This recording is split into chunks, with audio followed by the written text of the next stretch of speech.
Right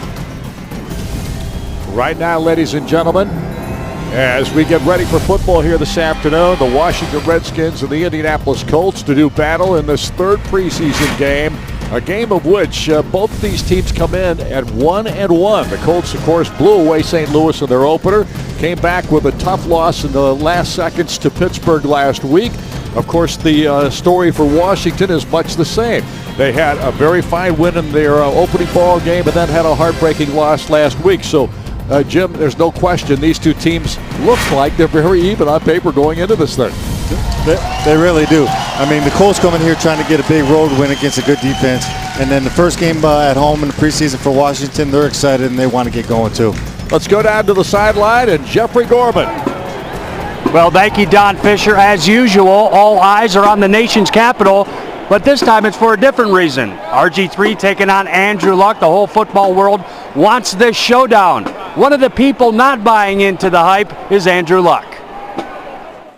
I think football's the greatest team game out there. And on my end, I'm worrying much more about what their defense is doing than what any opposing quarterback, who he is, what they're doing, and that's no slight to him in any way, and I'm sure he'd say it the same way. But it's a team game, and just not buying into it is, I guess, how you handle it. Andrew Luck probably handles these kinds of things as well as anybody, Jim. He is one of those people that just seems to be so well-grounded. Yeah, I'll tell you what, those two guys can't buy into the hype. That's what we're here for. That's why we watch, for the storylines, for the anticipation. They don't judge each other by each other's careers. We judge them by each other's careers. So that's what makes it fun for us watching a game. Well, we understand you need a winning game plan. FedEx delivers the game ball for the Indianapolis Colts. And we're about ready for kickoff here this afternoon. A late afternoon ball game here in Washington, D.C., or Landover, Maryland, to be technically correct. There you see Chuck Pagano, the head coach of the Indianapolis Colts, in his first season. His opportunity for the first time to really game plan for a ball game, Jim. That's something that these coaches really don't do in the first two preseason games, but this week has been set up just like a normal game week. Yeah, it's a preparation all week. You started on Monday, and you work like you would a normal in-season game week. Coach Pagano and the coaching staff's got a tough challenge today. They're going against good coaching staff in Washington and a good team. They really probably watched a lot of film this week, learned what the Redskins do on first, second down, red zone, short yardage, goal line, and the Colts should have a pretty good idea what they're going to face on the field today, Don. And with Chuck Pagano being a first-year head coach, he is obviously learning along the way, too. I mean, I'm sure he knows pretty much what he wants to do and how he wants to handle things, and he's got a veteran coaching staff alongside to help him along the way. But as a first-year head coach, you're in this thing, and you've got the nerves flowing just like these players do. Yeah, I'm sure he wants to get out there and prove that his coaching staff can put together a good game plan. Bruce Arians, offense coordinator, Greg Minuska, defense coordinator, he wants to show that he picked them, he made the right choices in choosing these coaches. They can put the right game plan together to get a win today against the Washington Redskins. And his nerves are creeping. He's got the butterflies flowing. Well, Pat McAfee is going to be kicking off for Indianapolis as the Colts will kick off to start this ball game. The Redskins will receive. They have Tristan Davis and Niles Paul back deep to do the receiving. Davis is number 38 and Paul is number 84. There you see him. And we're about ready for football. Much anticipated matchup between these two football teams, but more so the quarterbacks, the number 1, Andrew Luck, and number 2 pick, Robert Griffin III, to start this ball game today. Here comes the boot, McAfee deep, and going back is Paul. He receives it, takes it out, and he is all the way up to the 20 and breaks it outside. And that's one of the best returns we've seen against the Colts special teams so far this season, because that's been an area where the Colts have really done a good job in upgrading how they played in preseason play. It's now time for the Toyota starting lineup, presented by your Central Indiana Toyota dealers, the official vehicle of the Colts. And there you see the offensive line for the Redskins, a veteran group. Santana Moss will not start today. It'll be Hankerson will be starting in his spot at one of the wide receivers position. And of course the Colt, Pierre Garçon, as one of the stars of Washington, or will be, as this season goes along, and he goes in motion to the left. Now RG3 is going to air it out in the very first play. And it's almost there. Garcon looked like he was a little confused as to which shoulder he should look over. Other than that, he might have had a touchdown catch. And that's a typical Shanahan offense. Play action, try to get the ball deep. RG3 makes a really good throw here. I think Pierre should have had the catch. He had a couple of those drops when he was with Indianapolis, but most of the time he caught some touchdown. It's surprising that the Colts defense let Pierre Garcon get behind him like they did on the first play of the game. There you see Mike Shanahan, the coach of the Washington Redskins. This is his third season. And RG3 hands the ball off. It goes to the rookie running back, Alfred Morris. Morris gets hammered, but he picks up good ground before he gets hit. He's out of Florida Atlantic, the number 6 draft pick, or picked in the 6th round for Washington. Jerry Hughes there, and now you see, of course, the rest of the starting lineup defensively for the Colts. That's their front three. Ricardo Matthews getting the start today. Jerry Hughes, of course, has been outstanding as an outside linebacker right now, especially in the preseason. And there you see a couple of other stars. Gerard Powers leading that defensive backfield for the Colts. Santana Moss is now in the lineup for Washington. And here's RG3 eluding some pressure and using his legs, and that's what he is known for along with his passing game. We talked about it in the pregame, Don. You got to be able to put pressure on him, but you got to be able to contain him too. I mean, you look at this replay, you got empty backfield, 5 wide receivers. They get the pressure on him. Good job. But good job by RG3 escaping the pressure, and then you got to contain him. You got to tackle him without letting him get first down. And he just does a good job right there, getting the first down and keeping his drive alive. Gerard Powers was the man who knocked him out, and they're not changing that sign down there. They have not moved the chain, so I'm not sure if he made it or not. Now they indicate that he did. So they do say he picked up the first down. Joshua Morgan is now in the lineup. Here's RG3 handing to Morris. Morris has been their most productive running back so far.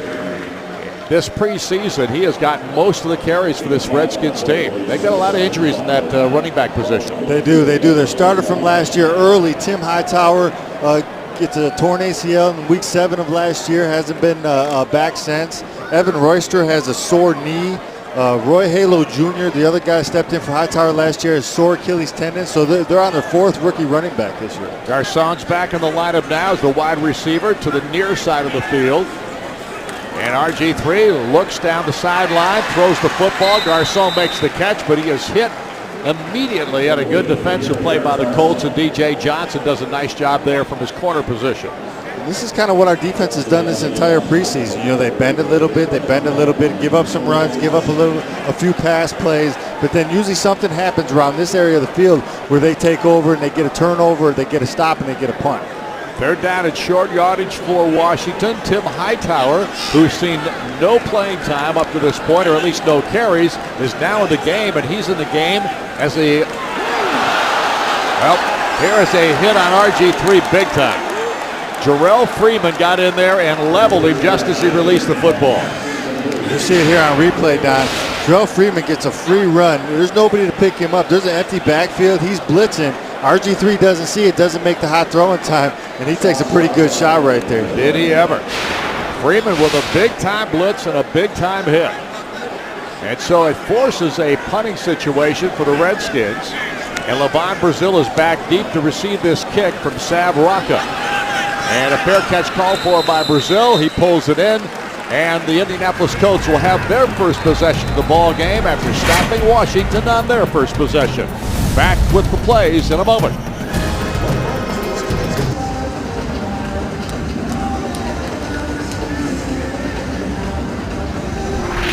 As the Colts take over the football, let's take a look at the Toyota starting lineup presented by your Central Indiana Toyota dealers, the official vehicle of the Colts. And there you see the offensive line. Offensive line has done a good job this first preseason games, only giving up 1 sack. And of course, Donnie Avery getting his first opportunity as a starter for Indianapolis, at least to be even in the lineup, not just as a starter, but just to be on the field. He has not seen any playing time yet. So this young receiver getting his first opportunity today. He lines up to the near side. And Andrew Luck goes to work, hands the ball to Donald Brown. And they just try a little simple play up the middle that doesn't pick up too much yardage. And let's take a look at the Washington defensive unit now. That's the defensive front, followed by the linebacking core. London Fletcher seeing his first preseason action today. Yep, and Ryan Kerrigan, of course, a Purdue graduate and a terrific football player for the Boilermakers. And one of those linebacker spots. Now Luck with Chris Adams in the lineup for the Colts, and one of the wide receivers, one of the three that's in the game. And Luck hands it off to Brown again. And again, there's very little running room as he tried the right side this time, and the Colts trying to establish that running game here in the early going. The defense the Colts are going to see today is a stingy defense by these Washington Redskins. They got some good players. The Colts caught a break today with Brian Arakpo out with an injury, Brandon Merriweather out with an injury. They still got some horses out there with London Fletcher, Ryan Kerrigan, D'Angelo Hall, Madu Williams. I mean, this is a solid defense return from last year. Adam Carricker made that last stop for the Redskins, and now Andrew Luck goes into a shotgun formation. Reggie Wayne in motion there. Andrews got some time, and he dumps it off. It's Avery. Donnie Avery turns it upfield, trying to pick up the first down. He got close, and let's see where they mark him out. It looks like he made it. It was Riley who made the tackle for the Redskins. Perry Riley, a third-year linebacker out of LSU. Well, I'll tell you what, pre-snap, Washington was all over the place. Luck does a good job. Washington only rushes 3, does a good job stepping up in the pocket. Avery does a good job catching the ball and getting upfield for the first down. That's a terrific job by Donnie Avery, keeping that left hand out there and keeping it in bounds. And so the Colts pick up a 1st and 10. And Luck again goes to the shotgun formation. Dwayne Allen, Allen there goes in motion. And again the dump out to Donnie Avery. This time there's no place to go. And the pickup is about a yard. Perry Riley was right there to stop it. I'll tell you what, Donnie kind of made a mistake there. Usually when you throw those wide receiver screens, you got a receiver coming out blocking for you, so you want to keep that ball outside because all the defense is coming from inside to hit you. If he catches that ball and takes it outside, he gets 4 or 5 yards before getting hit. The difference between these two quarterbacks, Andrew Luck has seen so much more playing time in the first 2 games. This is essentially his 3rd game. And he saw a lot of action in the first game, past the first quarter, almost to the second, through the first half of the second ball game, and now here in this ball game. RG3 has not seen nearly as much playing time. The catch made there by T.Y. Hilton, one of the rookies for the Colts, and one of the guys that they think has real potential from the wide receiver position. D'Angelo Hall and Ryan Kerrigan there on the stop for Washington. T.Y. Hilton, a rookie, last week had the interception, bounced off his shoulder pads. Bruce Arians said, I knew I had to get to him when he came out the field, tell him to calm down, relax, get back in there and go right back at him because we're going to need him sooner or later this year. Toby Fleener, one of the tight ends in the ball game as Reggie Wayne goes in motion, a 2-tight formation. The give is right up the middle for a short yardage pickup, a 1st down. Let's see whether or not Donald Brown was able to do it. As they spot it down, it is a 1st and 10. So Brown picks up the short yardage necessary. Carricker in on the stop for the Redskins, and the Colts remain in possession of the football. You've seen the Colts have trouble with that 3rd and short year in and year out. I like having that big offensive line this year. You can just plug it up in the middle, run that lead, and get that 1st down on 3rd and 1. Isn't that one of the big differences you see in this offensive line? They're bigger. They're bigger, they're stronger, they're moving people around, they're protecting Andrew Luck pretty well, they're opening up running holes. Looks good. It really does. Wayne in motion. Luck hands to Brown. And a flag comes down at the end of the play. Not a big gain there again. Again, the Redskins, Rob Jackson, linebacker, 4th-year player, comes up and makes the hit. I really would like to see Donald Brown take that one cut and try to get upfield and find a hole. He kind of just pauses a little bit when he's getting up in there. 1st down. Penalty is against the Colts. We couldn't pick up exactly what they were saying. An indication there would, I think, just be a procedure violation of some kind. I say that, and then they mark off 10, so it's going to be more than that. It might have been a hold. I could not tell what the official indicated. But whatever, it's a penalty against the Colts, and it sets them back pretty good. So it'll be 1st and 25 now as the ball goes back to the 17-yard line. And now Andrew Luck under center.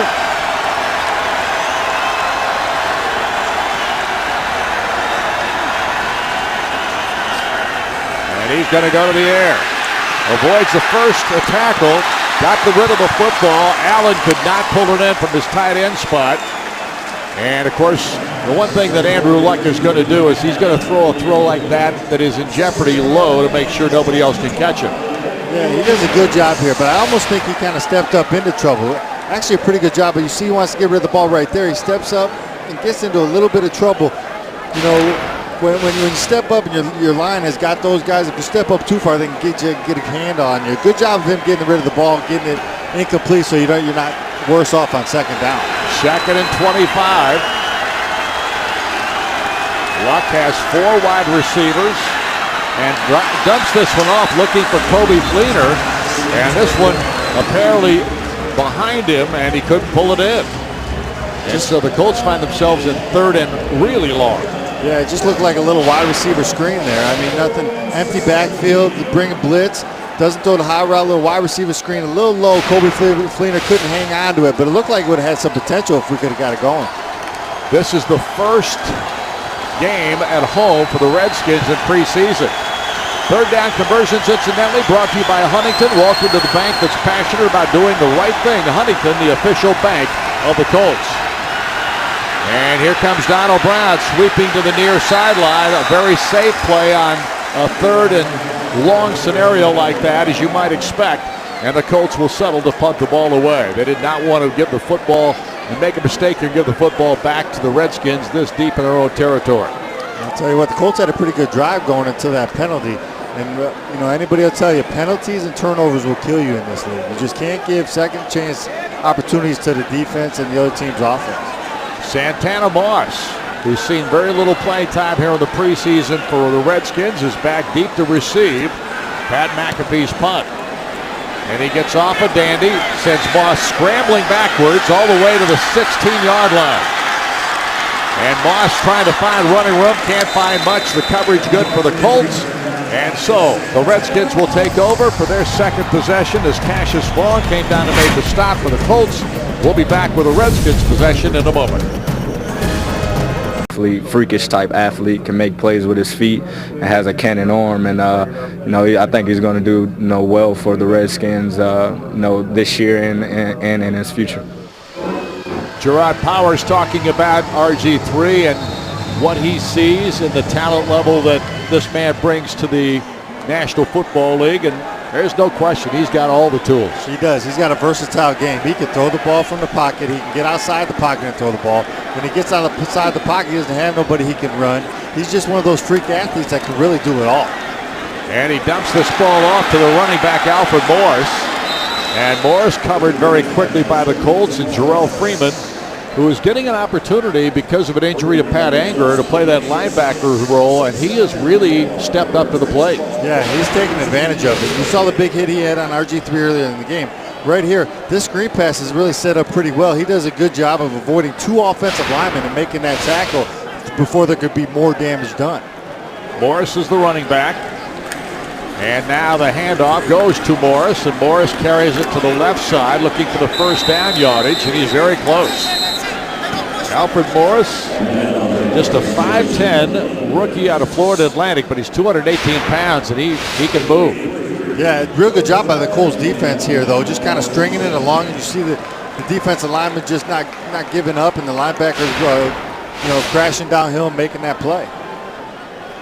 It's 3rd down and a yard now for the Redskins. I think Tim Hightower is in the backfield now. He is. And here's a long throw by RG3. Going for Garcon again, and this time he overthrew it. His first pass to Garcon on the deep ball was much closer than that one. So incomplete, and again the Redskins, 1, 2, 3 and out. I've heard Coach Shanahan talk about how RG3 and Pierre stayed after practice trying to get that timing, that chemistry together. And just a little bit off here in the first quarter, just missing a couple big throws down the field by a yard or two. And for the Colts, LeVon Brazil is back to receive this punt. And they sideline it over there, and it bounces, and it's touched actually by one of the Redskins, I think, and down inside the 5-yard line. I think the Colts will have to go deep from their own territory in this next drive, and we'll be back with those plays in a moment. There you see the Colts and the Redskins scoreless here at midway through the first quarter of this football game. You know, Indiana University Health is proud to support the strength of the Indianapolis community through its partnership with the Indianapolis Colts. IU Health, expert physicians, nationally recognized care. Discover the strength at iuhealth.org. Well, the Colts not in advantageous territory to start this drive at their own 3-yard line. That last punt, a 56-yarder, and down to at the 3 by the Redskins. And so, Andrew Luck has some work to do. Actually, they mark it at the 8-yard line, so it is not the 3. And the ball's thrown out here and intended for Donnie Avery, who got blasted just as the ball was there. It was a throw to touch high, and Avery tried to reach up for it, and he got hit hard by Tanar Jackson. Yeah, you see, it kind of releases his ball a little high. A little wet out there. We caught a little rain. Should have made the catch, but it was high and kind of left Avery a little hanging out to dry a little bit. Donnie Avery getting his first opportunity this year as a Colt. Ball player that the Colts received signed as an unrestricted free agent from Tennessee, now in his 5th year. Missed the first 2 preseason games because of injury. And now here is the handoff, and this is Donald Brown trying to make something happen with his legs as he's brought down by Josh Wilson. And the Colts now will have a 3rd down situation. Adil Williams also involved in the stop for the Redskins. Good job by Donald Brown making the first guy, number 51, Chris Wilson, in the backfield miss and get some positive yards on that play. That could have been dangerous for Donald Brown. 3rd down at about 7. Call it 3rd and 6 at the 12-yard line. This crowd revving up. 3 wide receivers set on the right-hand side. T.Y. Hilton's in the lineup there as well. Here's Andrew Luck over the middle. Nice catch made. Reggie Wayne. Who else for a 1st down? And Reggie Wayne is lining up in so many different spots now, Jim, where he used to be wide to the left side every single time. This guy's lining up all over the field, and he's a tough guy to keep track of. You know, and I never really understood why we did that with Reggie and Marvin. We kept them at their own position instead of putting playmakers in position to make plays. I really thought we could have used them how they're using them now. Motions, different alignments, kind of get him matchups that he could take advantage of one-on-one. And a 1st down for the Colts as Andrew Luck goes to work. Takes the handoff on play action, and he gets buried. Redskins were waiting for him this time, and Chris Wilson was the first man in there to knock him down as the play action play didn't fool Washington at all. You know what? A little play action pass. You got the pulling guard in number 73, Seth Olsen. He doesn't get the block in the outside linebacker, and both outside linebackers said, hey, let's meet at the quarterback. And they met at Andrew Luck right there. And they lost about 10 yards. So obviously the Colts in another very difficult scenario here with 2nd and long, 2nd and 17. So for the 2nd straight series, the Colts have put themselves in some trouble, once with a penalty and now with a sack of the quarterback. And now the little dump off pass to T.Y. Hilton, and Jackson knocks him down after a short game. So yards are getting tough to come by here in the early going for both of these teams. They really are. This is a stingy Washington Redskins defense. Good job there getting the completions, getting it back to 3rd and manageable. I mean, at least they got a shot at 3rd and 12 instead of it being 3rd and 20 or more. Right. Inside 3 minutes now here in the first quarter. And Andrew Luck has a wide receiver at the top of the screen and 2 to the bottom. Luck decides to run, and he's going nowhere. Stephen Bowen, defensive lineman, 7th-year player out of Hofstra, makes the stop for Washington, and the Redskins force the Colts into punting once again. And this is what teams like Washington do on 3rd down. They move people around. They put people in the gaps. They get you to guess who's coming, who's not coming. Is somebody dropping out? Is somebody coming? And right there, you got the Colts guessing. They get the pressure on Andrew Luck, and they force a pump by the Colts. Pat McAfee will boot it away. Santana Moss is back deep to receive. McAfee had a beauty his first time. Let's see if he comes up with another one here. Moss backtracks a bit to the 26-yard line. Tries to cut it outside. I'll tell you what, had to be close to a hold down there on one of the Redskins on one of the Gunners, but they didn't call it. And Justin Hickman makes the stop of the play for the Colts. Redskins football when we return with more action here in the first period.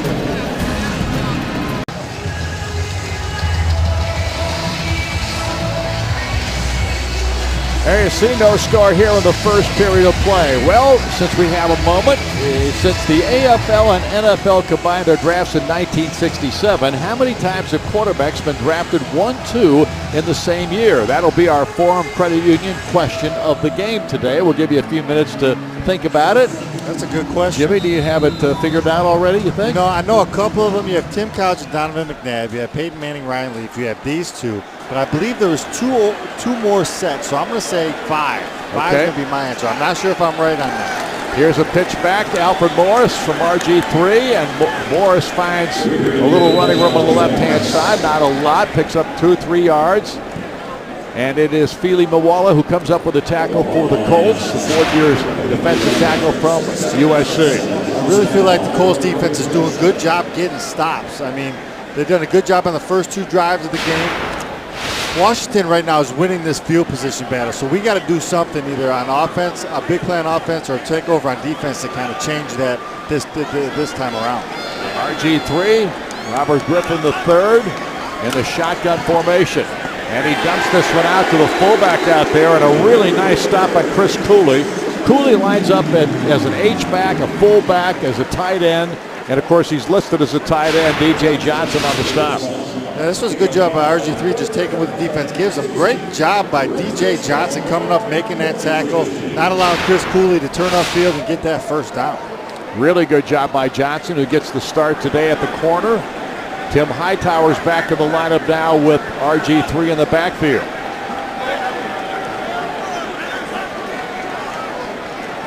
And Griffin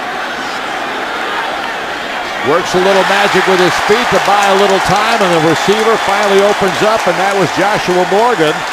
And on the stop was DJ Johnson once again, but too much time for RG3 that time to find a receiver. Yeah, right here the Colts don't bring any pressure except for their front four. RG3 does a good job getting out of the pocket and making a good throw on the run. DJ Johnson was so close to knocking that ball down, but that's what RG3 brings to the table. He can extend a play and let his receivers work to get open. And some negative news for the Colts, injury-wise. Gerard Powers, a knee sprain. He's questionable for the rest of this game. Here's Morris, the running back for the Redskins. And he finally is taken down, but a nice gain that time by Alfred Morris, who has gotten most of the carries this preseason for the Redskins. He had 25 carries coming into this game, and he's had several already in this contest this afternoon. Yeah, he's really done a good job with the opportunities he's had in this preseason with the other running backs getting hurt. He started last week, had a real good game last week, had a good game the first week against Buffalo, and is just taking advantage of that opportunity. Well, we have a timeout being called on the field as the Colts and the Redskins continue to battle it out here in the first quarter. And, of course, these two teams, as the first quarter has come to a close, are scoreless. We'll be back in a moment with the second quarter.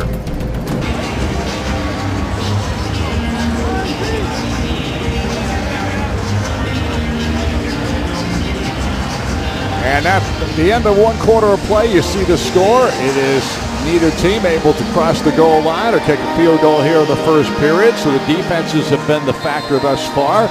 We mentioned earlier our Forum Credit Union question of the game. Since the AFL and NFL combined with their drafts in '67, how many times have quarterbacks been drafted 1 and 2 in the same year? The answer coming up right after this next play. As RG3 under center, pitches it back to Alfred Morris, and Morris tries to go over the middle with the carry. Now our answer to the Forum Credit Union question of the game. And there you have it. Jim Sorgi hit it on the nose. He said he thought it was 5, and it's 5. Yeah. And there you see who they are. I couldn't remember the first two, Jim Plunkin and Archie Manning. I mean, You're just too young. I was 71. I was 9 years before I was born. So there you have the 5. And, of course, the question of the game is brought to you by Forum Credit Union. Your money, your voice. That's impressive that 2 Mannings are involved in that statistic. It is. It really is. And Griffin finds his receiver wide open. Nice catch made by Pierre Garçon. Cassius Vaughn brings him down immediately, but the Redskins move the chains.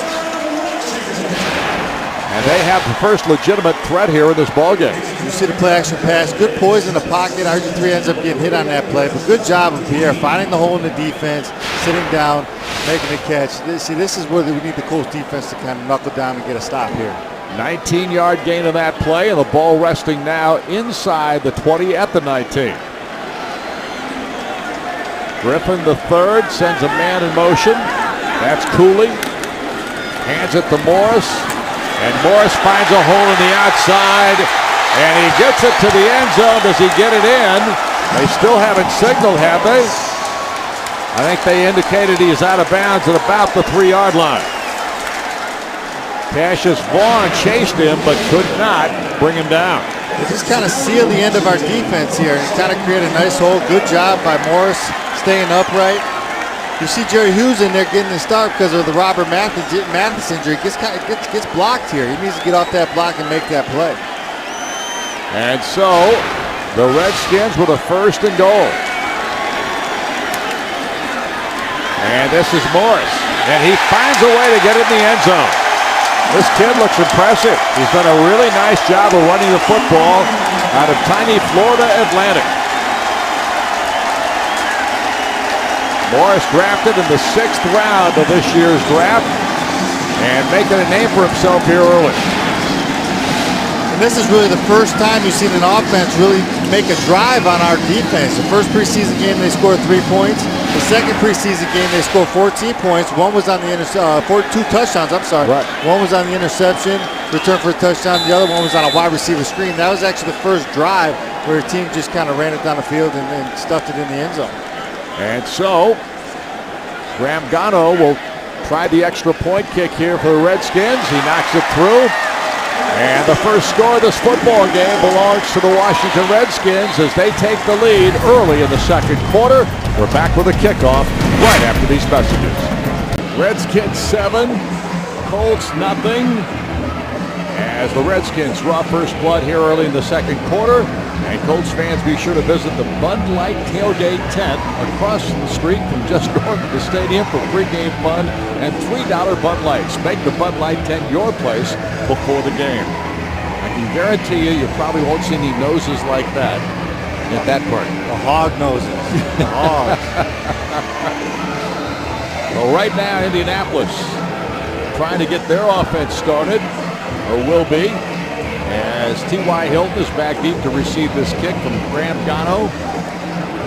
Gano and Neil Rackers is on this club now, and of course getting an opportunity. He's a 13-year kicker out of Illinois. And Gano's trying to win the job. Rackers is trying to be the guy that takes it from him. And we've got timeout call once again with no return. A touchback coming up from the Colts in possession of the ball. You see Mike Shanahan.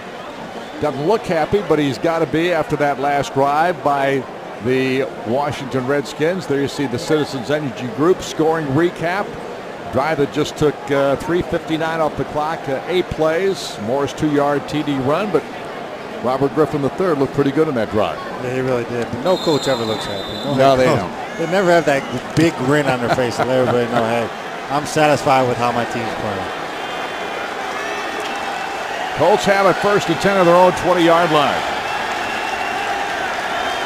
And Reggie Wayne in motion. Vic Ballard is now in the backfield as the running back. And Ballard gets stopped before he ever gets started. Boy, the Redskins have really had good penetration. That was Josh Wilson coming in from the corner that time to make the stop. And several of the running backs have been down before they've really gotten started. I'll tell you what, look at this. I mean, the Colts right here, 1st and 10. Have 3 tight ends in the game, 1 wide receiver, and 1 back. I mean, you would never have seen that from the Colts for the previous 15 years. That is something completely new. They want to work on that power run game early in the downs. 2nd and 10. Ballard again, the running back.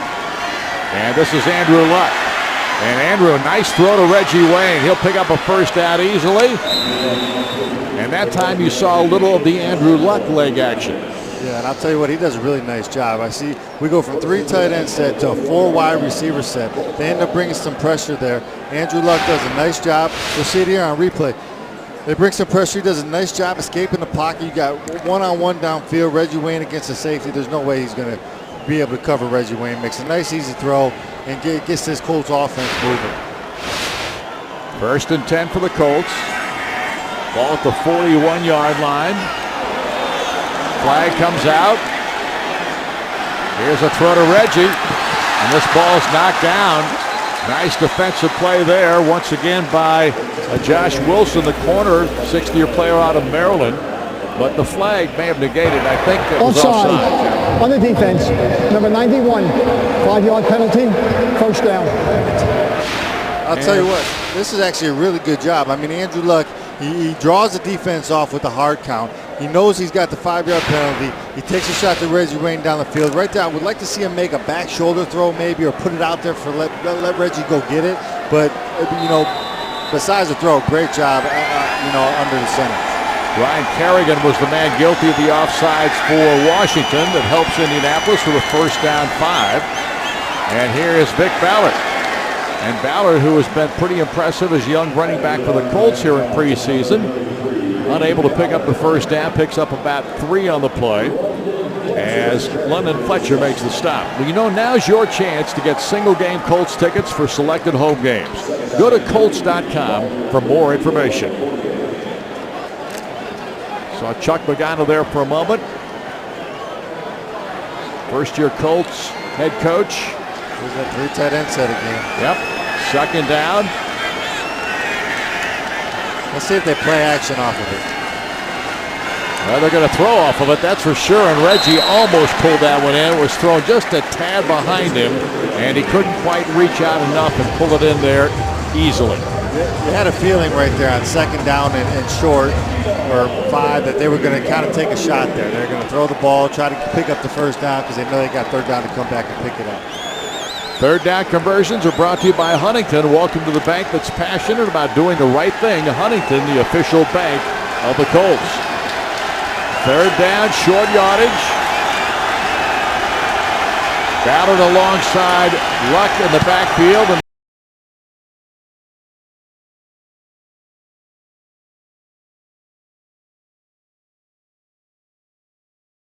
Does so for a moment, then brought down by Tenard Jackson, 5th-year safety out of Syracuse. And obviously this is a big play for the Colts because it keeps possession in their favor. And 1st and 10 now in Washington territory. Yeah, Washington only rushes 3 players there, drops 8. The offensive line does a nice job blocking those 3, give Andrew Luck plenty of time. He finds the underneath receiver, and Donnie Avery does a good job getting upfield, picking up the first down. Wayne and Adams are wide receivers near side, and in motion comes T.Y. Hilton to the near side. Avery's the lone wide out to the left. This is a dump out to Hilton, and Hilton's down the sideline. This guy's got some speed. Boy, you give him a couple of steps, and you're not going to catch him. I'll tell you what, they do. I like this play. They bring T.Y. Hilton across the formation in a motion. You're going to get a blitz from that side. He just throws a nice little wide receiver bubble screen out to him. He gets the sideline and picks up a nice, good gain. Leaves 2nd and short. Yep. 2nd down and 2. Ball at the 37 now of the Redskins. And the Colts with their first really significant drive of this ball game. Ballard is the running back. Wayne in motion to the left side. 2 tight ends in the game. Here's the give to Ballard. Tries to stutter step his way past the defender. Does so, but then is picked up again by Josh Wilson, who's having himself a really nice start to this ball game for the Redskins. The corner comes up and makes the tackle. Yeah, Vic Ballard does a nice job of just sidestepping the defender right there, getting upfield and getting close to the first down. And I'll tell you somebody that loves Vic Ballard, and that's Bruce Arians, the offensive coordinator. He says he loves him. He shows all the tools that he could be an every down back in this league.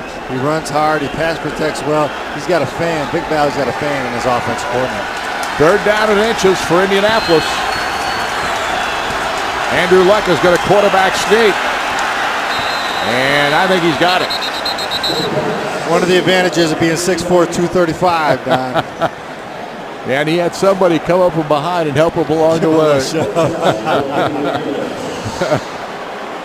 I think that's actually illegal, but they never call it. I know it. I think Ballard was the guy who did it too. But a nice pickup with a first down for Indianapolis. And they keep the chains moving once again and possession of the football. Yeah, good job just getting the snap there. Most of the time you see quarterbacks kind of fumble that snap and not pick up the first down. And just get low, follow that big center and 2 guards, follow those big butts and get the first down. And Luck. Well, he got hit just as he was ready to release the football. He was looking for Reggie Wayne. He got belted pretty good just as he was releasing the football. Taking a couple of good hits today. Yeah, I mean, we just have a hard time right here blocking Barry Cofield on the right side with Seth Olson. Barry Cofield's a good player. He was one of my teammates when I was with the Giants for that year, and you know, he didn't want to leave New York, but found a home here in Washington. It's become a heck of a player in that defensive line for them. So it's 2nd down and 10. And now Dwayne Allen lines up as a fullback in front of Vic Ballard. Now a little motion by Allen. Here's the handoff. Ballard trying to find some room on the left side off of guard, and there's not a lot there. Redskins have been very difficult to run against in this ball game, and Tenard Jackson again is into the tackle for Washington. I just like how the Bruce Arians in this offense is using so many multiple formations. I mean, you see right there, 2nd down and 10, lining up with 3 tight ends out there, two on the line, 1 in the backfield, pounding that run. Just taking some pressure off Andrew Luck. I think you're going to see some play action off that and try to go deep to Reggie later in the game. 3rd down and 7 at the 31. Now 4 wide receivers in the contest. And Luck looking to throw it. He's going deep down the field, and it is caught. And I believe, we'll wait to see the ruling, but it's a touchdown, I believe. And what a play by T.Y. Hilton. 31 yards, and the Colts have scored. And I'll tell you what, Don, we've seen it all preseason. Andrew Luck in this offense responding after something bad happens. The other team goes down and score. You throw an interception for a touchdown. This kid in this offense comes out and leads a drive, 80 yards, another 80-yard drive for a touchdown. We've seen it all preseason. I don't think it's going to stop anytime soon. Luck has completed 6 of his last pass attempts in this ball game. 9 for 14 overall now, 105 yards. And that was a beauty to T.Y. Hilton. And the kick is perfect from Adam Vinatieri. Pat McAfee on the hold. And the Indianapolis Colts have tied this ball game up. It's 7 apiece. Indianapolis and Washington back with a kickoff in a moment. There you see T.Y. Hilton, who just scored the touchdown for Indianapolis to tie this ball game up at 7, and it's now time for the Harrison College teaching moment with Jim Sorgi. Yeah, you'll see right here on 3rd down, Andrew Luck. He has 4 wide receivers. You see the 4-3 prevent defense. The Redskins are going to bring 2 linebackers in a blitz here. They're going to rotate to a cover 1 with the safety in the middle of the field. You know you got T.Y. Hilton on the left here, 1-on-1 versus a safety, number 41, Madu Williams. You take advantage of that matchup and that speed by T.Y. Hilton, and you lead him for the touchdown pass. For you kids watching, that was beautiful by Andrew Luck. He shifted to his right, stepped up a little bit, and just uncorked the ball. Beautiful throw for a touchdown. Here's the kickoff, and Pat McAfee boots it into the end zone and out. And this teaching moment was brought to you by Harrison College, who's celebrating their 110th anniversary of educating Hoosiers. Harrison College, career focus, success driven.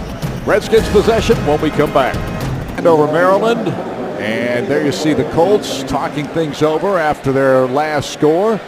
Let's take a look at the Citizens Energy Group scoring recap. As you saw, the Colts scoring on T.Y. Hilton's catch from Andrew Luck from 31 yards out.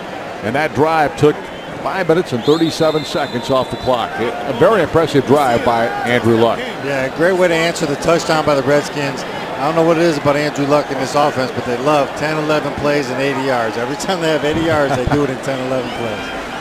So we've got a tie ball game. Redskins down possession at their own 20-yard line as Robert Griffin III takes over at quarterback and hands it off to Alfred Morris, who has really been the journeyman workhorse for this ball club.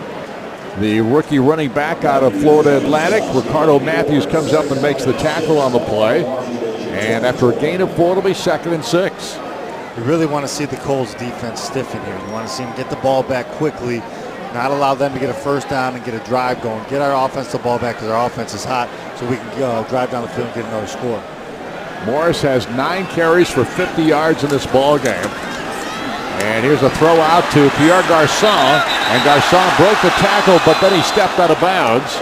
And so he is taken down, I think, just shy of the first down marker, but we'll wait and see. Cassius Vaughn was the man who stopped him over there. And now it looks like they're going to move the chains.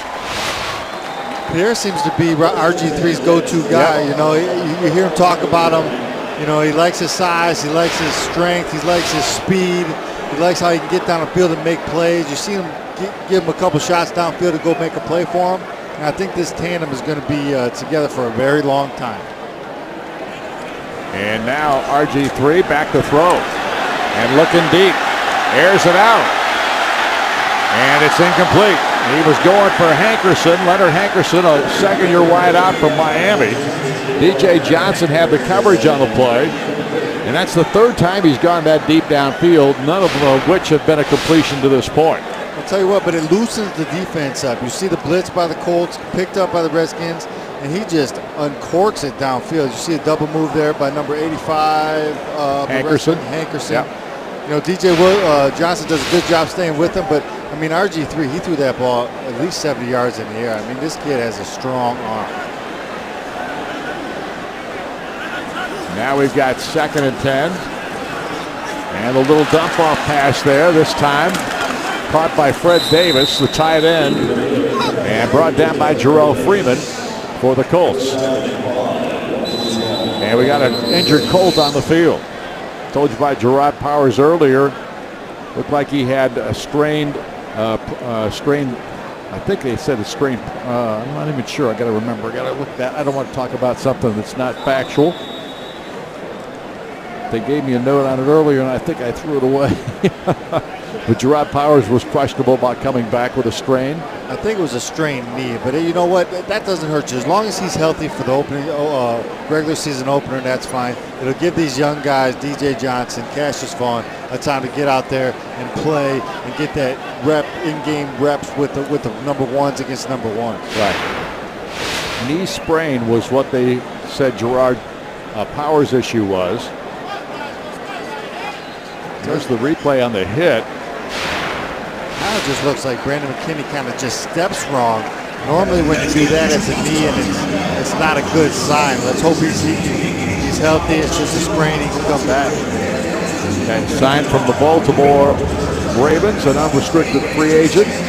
Well, enter for your chance to win a Colts prize package, including game tickets and dining for 4 plus more. Your dream is out there. Go get it. American Family Insurance will protect it. Visit AMF or make that amfam.com/Colts to enter today. That's Colts fans are invited to gather on the north side of Lucas Oil Stadium for the new American Family Fan Zone, a pregame party area for fans of all ages. Your dream is out there. Go get it. American Family Insurance will protect it. Well, Brandon McKinney taken off the field with an injury. Hopefully it's not serious. Chuck Pagano pacing the sidelines. Colts have tied this thing up at 7-all, but the Redskins have the football with a 3rd down upcoming. On 3rd down here, you'll see the Colts go with their prevent defense, 4th down linemen. Looks like Drake Nevis, Philly Moala, Jerry Hughes, and Dwight Freeney will be your end rushers. You have 2 linebackers, and Cavell Connor and Jarrell Freeman, and then you have 5 defensive backs. That's called a nickel package. And Tom Zibikowski, DJ Johnson, Antoine Bethea out there, Cassius Vaughn, and number 37. I got to find out who he is. That's Brandon King. And Brandon King. Now's your chance to get single-game Colts tickets for selected home games. Go to Colts.com for more information. RG3 sets his team 3rd down and 5. And throws it out here, and a nice catch made by Davis, the tight end, and he's got the 1st down. Made a man miss once he caught the football. Nice spin move, and Drake Nevis finally makes the tackle for the Colts. But a 1st down for the Redskins as they maintain possession. And marked it at the 46-yard line. The Colts only rushed 4 that time, played a 2-man coverage, 2 deep safeties and man underneath, and just our linebacker number 50, Jarrell Freeman, just couldn't stay with their tight end. Now that offset backfield, and they hand it off to Morris. And Alfred Morris pounds his way past a tackler or two, then his gang spotted to the ground. And there on the stop, Ricardo Matthews. Tell you what, good job here by Cavell Connor. Yep. Getting rid of the block, shedding the block, and then making the tackle actually with his back, but it slowed the runner down long enough so his teammates could get in on that tackle. And Jarrell Freeman lost his helmet on the play, and he was in that tackle too. So these guys are battling out there. Freeman getting his helmet put back on, and hopefully with no damage done. And we got a injured Washington Redskin on the field now. It looked to be 45. Yep, that's Dorson Bryce, the fullback, first-year player out of Washington. So Boyce is the injured Redskin on the field, playing at the fullback position. I actually think he's the one Cavell Connor actually took that block on. It was Bryce that tried to block Cavell Connor, and he just couldn't do it. He kind of sent him to the ground. And he's up, sitting up now. Boyce is, like I said, a first-year player out of Washington, University of Washington, and he's under his own power heading to the sidelines, and it's always good to see. He's got a few butterflies, had to get rid of them.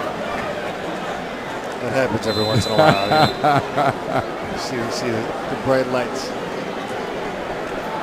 So it's second down now for the Redskins. Ball at the 49-yard line of Indianapolis.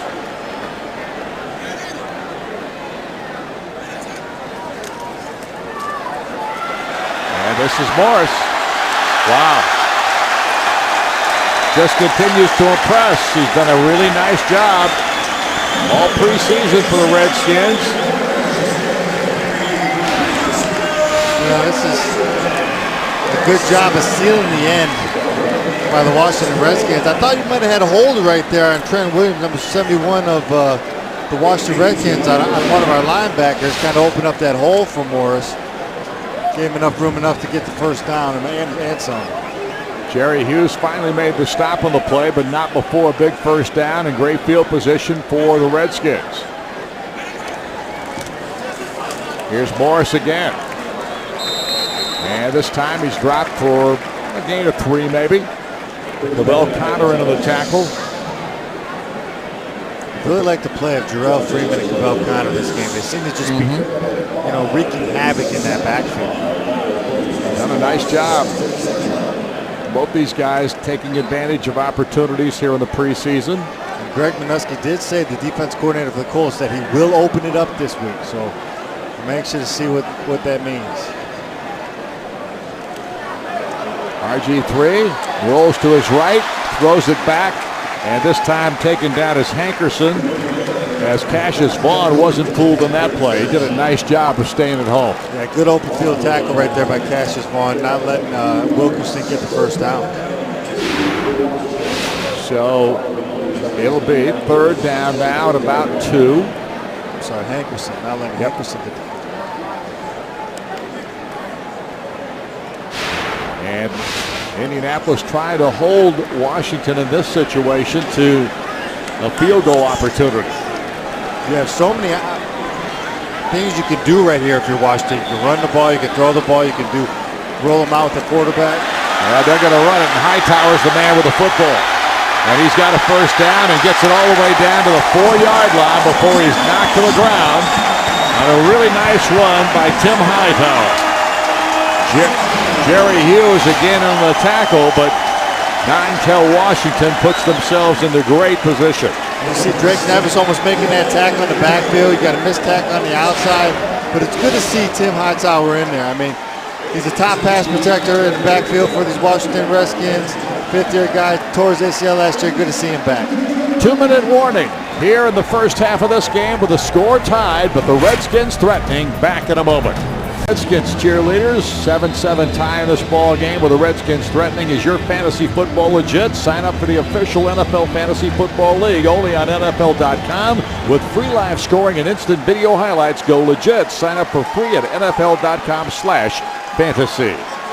And RG3 hands it off to Tim Hightower. And this time Hightower is met and brought down. Another terrific tackle by Freeman. And I think again he lost his helmet on that play. But a great job by Jarrell Freeman to meet Tim Hightower right at the line of scrimmage. Yeah, good job here by Freeman, filling that hole. And Ricardo Matthews just putting Tim Hightower on his back. Good job there by the Colts defense. Now Jarrell's biggest issue is keeping his helmet on. That's twice he's lost it now. Those defense, they don't care. They don't need a helmet, most of them. And it'll be 2nd and goal now at the 4-yard line for the Redskins as they try to get another score here before the half comes to a close. I'll tell you what, Coach Shanahan has to be real impressed with his offensive line. Guys that last week didn't really play all that great, had a couple new starters in there, got those same starters into today, and they seem to be doing a lot better, opening holes for your running backs and pass protecting for RG3. And we have a timeout called here by, I believe, the Redskins. So we have a moment here. Here you see a Redskin being attended to by the trainer with a little cut above the eye. You know, Wick Sugar Cream Pies is the official pie of the Indianapolis Colts. Make sure you pick up a Wick Sugar Cream Pie today. I think sugar is supposed to be good for closing wounds, isn't it? Sugar's Is that an old wives' tale, or is that just is that a real remedy? I don't know. I don't know if a Wick Sugar Cream Pie would take care of it or not, but you know what? I'd give it a shot. I'll take it. If it did close the wound, at least I could eat it. Nothing. Sugar cream pie. That just sounds fantastic. It does, doesn't it? Well, try one of those Wicks because they are delicious. Ball at the 4-yard line. 2nd down and goal for the Redskins. RG3, the quarterback, in the shotgun formation. Hightower, the running back, alongside it. High snap. Nice throw, Santana Moss.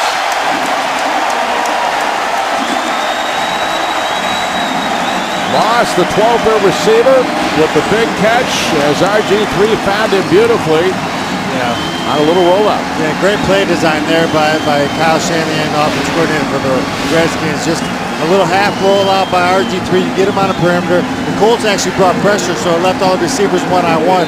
Santana Moss is that seasoned vet that knows how to get open in those situations. Does a good job getting open and getting a touchdown. So the Redskins retake the lead. Now Neil Rackers will attempt the extra point kick. And it is up and through.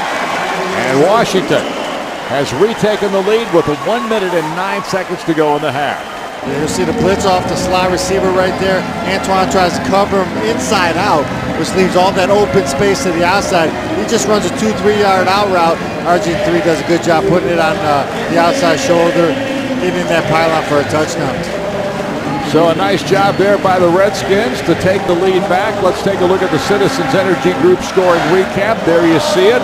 Santana Moss catching the ball for the touchdown. That was a long drive, 80 yards, and it took 6:18 off the clock. Very impressive by RG3. No, it really has been. The first game they had against Buffalo, he had 3 series, and they only scored 1 touchdown on a screen pass to Pierre, our Garçon, that went for 20 yards. Last week he had 6 drives in the Bears game. They only kicked a field goal, so you got to be real happy if you're the coaching staff for the Washington Redskins. They had 2 nice, solid scoring drives. They had a little miscues the first couple drives of the game, but have settled in nicely. And those 2 last drives for touchdowns. So you talk about the Colts answering the Redskins' first drive, and the Redskins coming back and answering back for the Colts touchdown drive. It's a real nice job by these 2 offenses. And now an opportunity for Indianapolis because, again, you won't see Andrew Luck very far into the 3rd quarter, but he's going to get an opportunity for a 2-minute offensive drive here at the end of the first half. Yeah, you give Andrew Luck 1 minute and 9 seconds. He has 3 timeouts, and seeing what he did last week in less time than that, I think we'll see a pretty good drive here by the Colts offense. Kick out of the end zone, so it'll come back to the 20-yard line and a 1st and 10 for Indianapolis on the touchback. You know, when the Colts win, you win at all Indianapolis area Denny's. Come to Denny's the day after a Colts win from 6 to 10 a.m. and you get a free Colts fan slam with the purchase of a beverage. Now that's a deal. So the Colts take over, 1st and 10. And Donald Brown is back in there at the running back position. Chris Adams, Reggie Wayne, Donald Avery, Donnie Avery. Wide receivers in the ball game. And Andrew Luck has Brown alongside him in the backfield with the shotgun. 1st and 10 at the 20. And finds Reggie Wayne.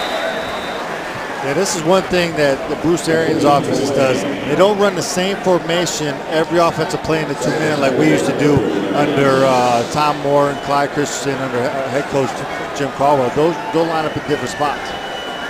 6-yard gain of the first play. Andrew has to step up this time. And how about that throw to Donnie Avery at the last possible second that he was going to get hit? He got rid of it. Good job calling the timeout there. Andrew Luck got hit, was on the ground. You really weren't going to get the rhythm that you wanted. And we're going to see it again here as timeout is called. Yeah, good job stepping up. You know, he's looking. He finally finds somebody. Takes a nice little shot, but gets the completion for a first down. And so the Colts will retain possession or actually move the chains. And clock is stopped with 42 seconds to go. The Colts did call a timeout there to stop the clock. And so the ball now resting at the 32-yard line. They still got a long way to go just to get in field goal territory. They do, but the whole goal of a 2-minute drill, unless you need something, like it's at the end of the game, you need a touchdown to win, you need a field goal to win. Your goal before halftime is to get in field goal range. I'm going to do what I can to get in field goal range, be able to get some points on the board, and then after I get field goal range, then you start looking for touchdowns. How can I put this ball in the end zone? Avery is the receiver at the bottom of your screen. Reggie Wayne is at the top along with Chris Adams. Brown in the backfield. Luck. Now he's going to run with it. And he slides down to the turf right around the 40-yard line. Chris Wilson came up to make sure he did a slide. Trying to quickly line up. 2nd, 3. Luck over the middle. Adams makes the catch. That's a first down.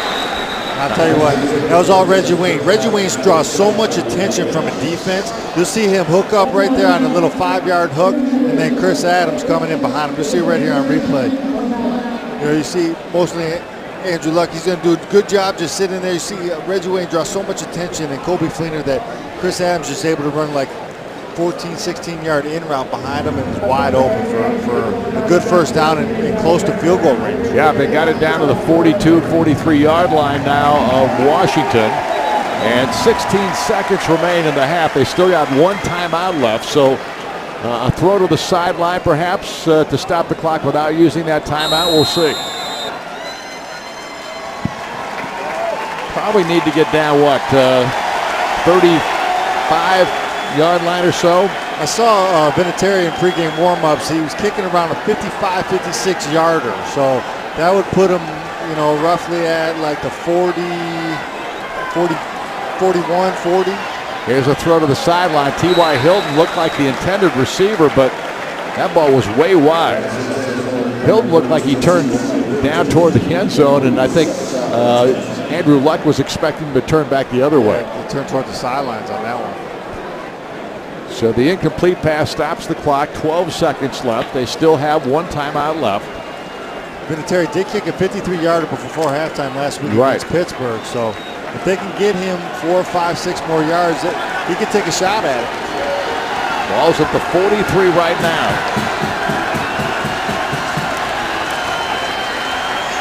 Luck in trouble. Gets rid of it. But the clock is down to 5 now. Still have time. Now they may just have to take a deep shot, or it's going to have to be a really quick pass. He does a real good job here not taking a sack. A sack here would kill you. It takes you out of everything you want to do, field goal range. Here, now they have time. He throws that ball away. They still have one timeout left, so if they can get a quick strike, some kind of 4-yard dump off to a tight end or a 4-yard, a 5-yard out to a wide receiver, and get a quick timeout, they might have a shot.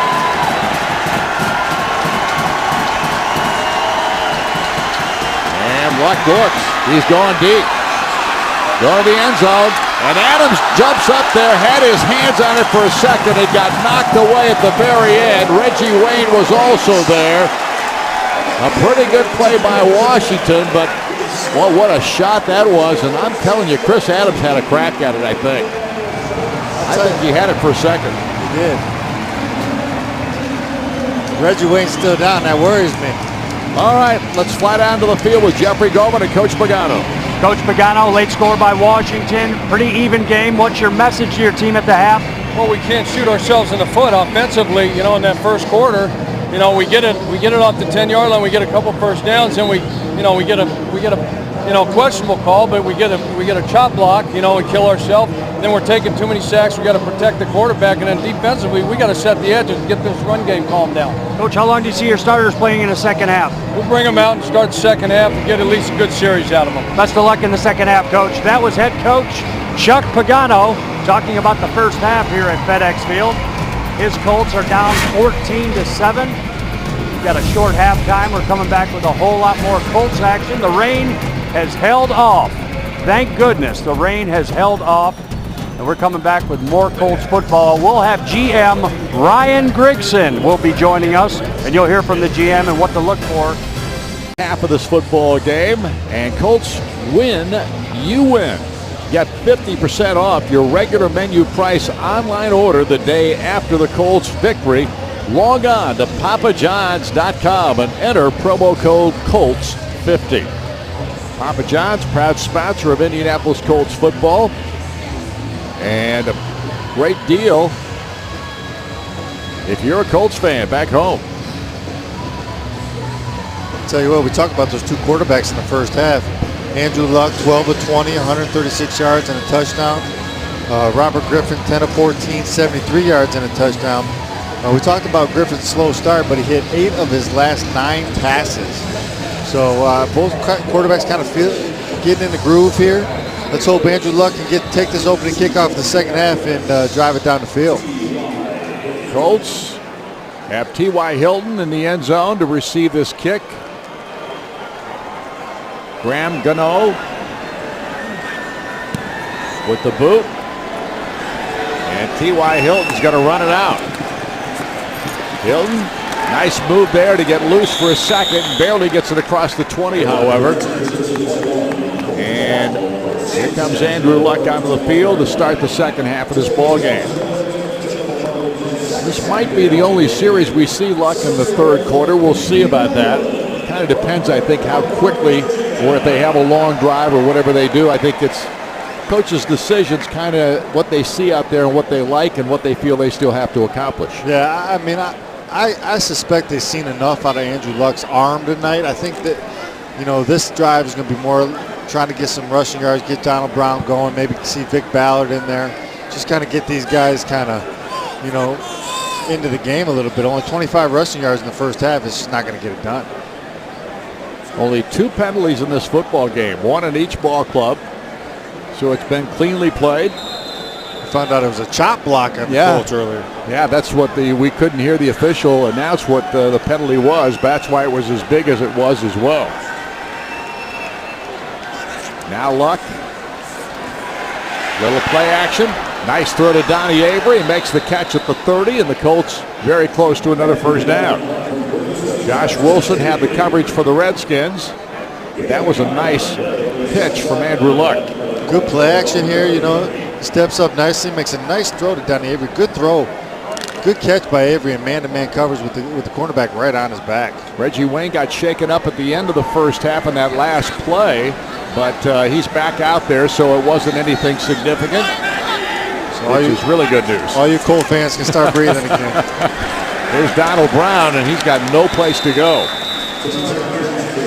Denard Jackson again into the tackle. If there has been one aspect of this game tonight that I think has not been pleasant for Coach Chuck Pagano, it would be the fact that they haven't been able to establish the running game at all. You know what?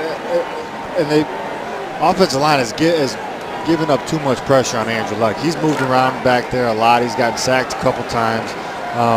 There's a few more things we need to shore up. Third down conversions brought to you by Huntington. Andrew Luck hands it off. This time right up over the middle they go. And the first down complete. And a nice play to Dwayne Allen there, the fullback, acting as a fullback from his tight end position.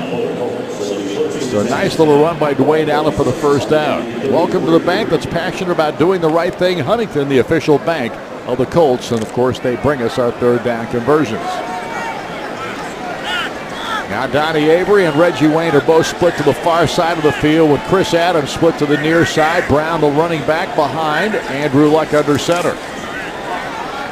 Throw out there to Donnie Avery was a little short. Avery was able to pull it in and make the catch, or was he? Now they're signaling, they're waving it off as the ball hit the ground first. So incomplete pass is what the ruling is. We'll take a look at it again here. You hear people talk about Andrew Luck's arm strength, and this is what they're talking about. Sometimes it just looks like he doesn't really get his body into the throw, and is a little short on out routes and throws to the outside perimeter of the field. I'm not so sure that ball wasn't caught. Chuck Pagano's got the red flag out there. Go ahead and throw, Coach. I mean, honestly, I thought Donnie Avery got his. Yep, he's going to challenge it. There you go. Yep, there comes the challenge flag. Because when they looked at their replay there, it looked to me like Donnie Avery got his arms underneath the ball and then kind of pulled it up. So we'll see.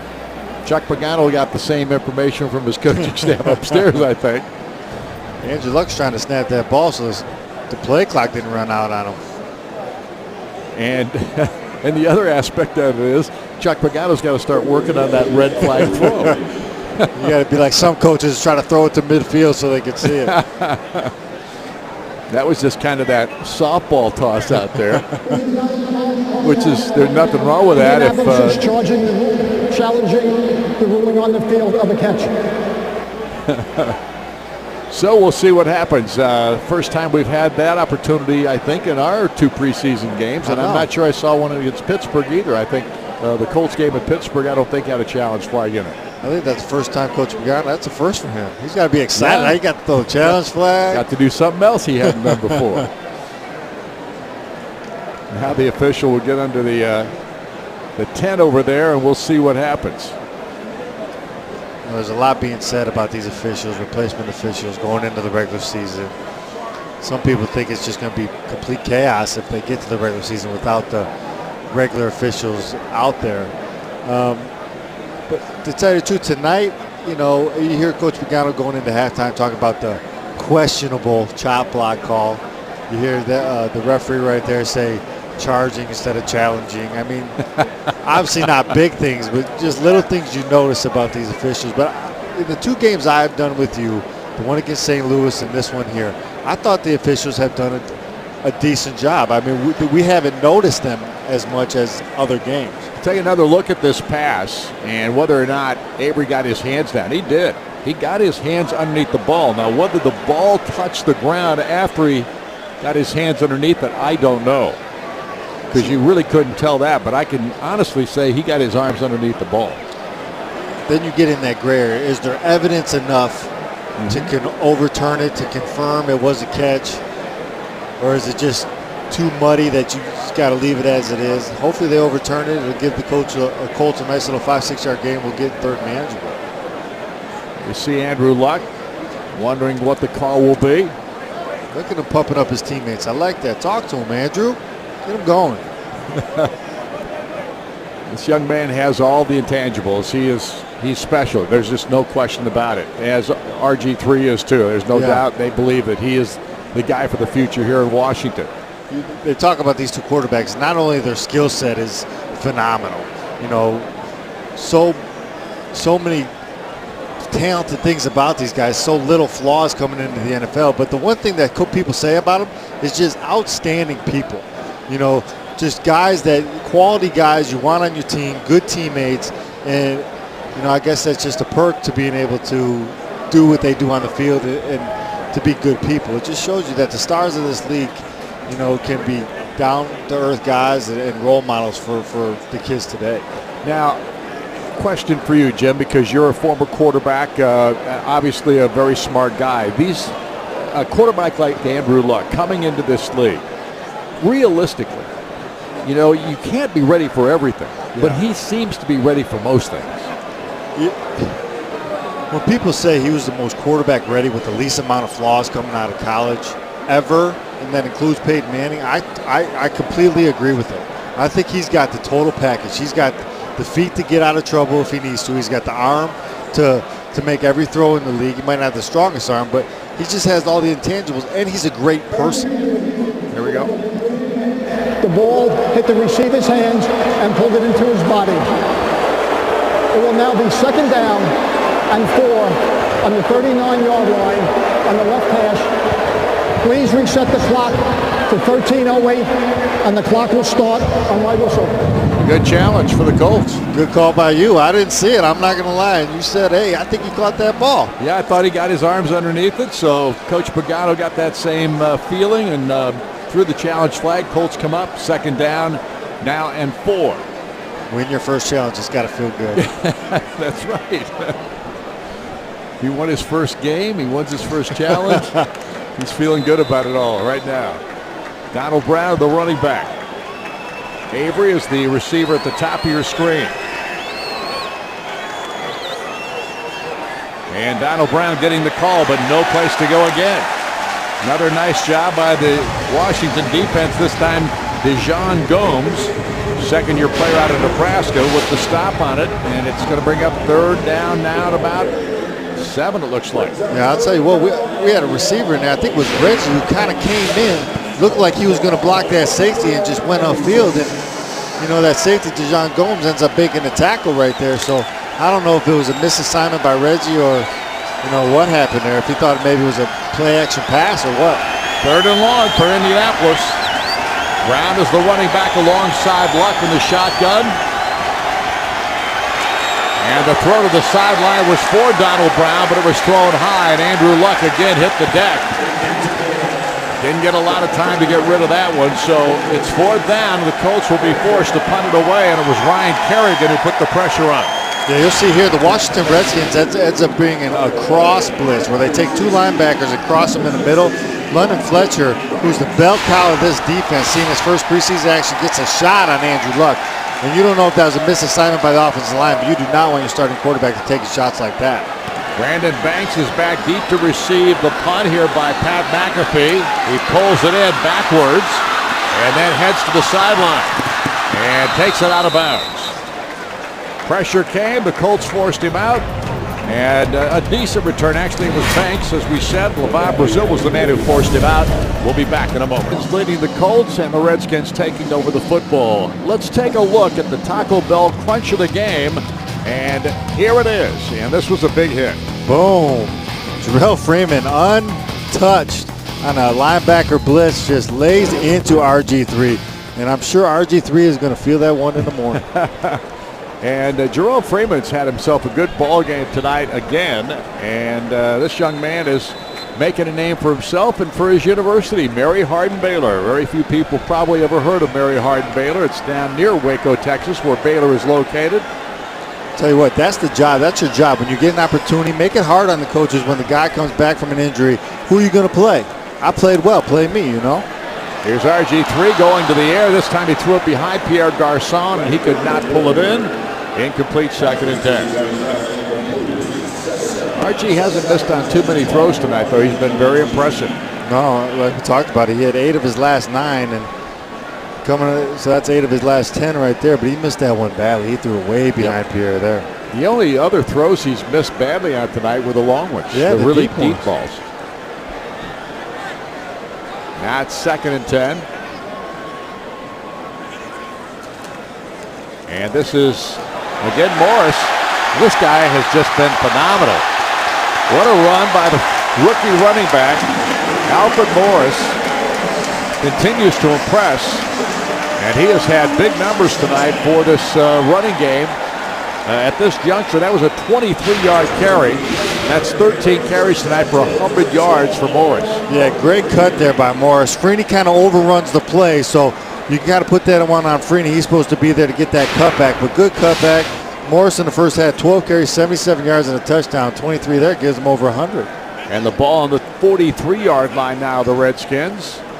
As again, RG3 goes to work. This time this ball is dropped. It looked like Hankerson, the wide receiver, had a chance to catch that one and just could not pull it in. Although there was pretty decent coverage on the play, too, by the Colts. Like DJ Johnson was in there, may have got a hand on it. Coming out of halftime, you want your guys to be focused coming out of lockdown. So far in the first 3 plays for the Redskins, bad throw by RG3, drop right there. The only one that seems to come out focused is Morris. Second down, goes to Morris again. Tries to spin his way forward off of a play that went to the right. And didn't get a lot.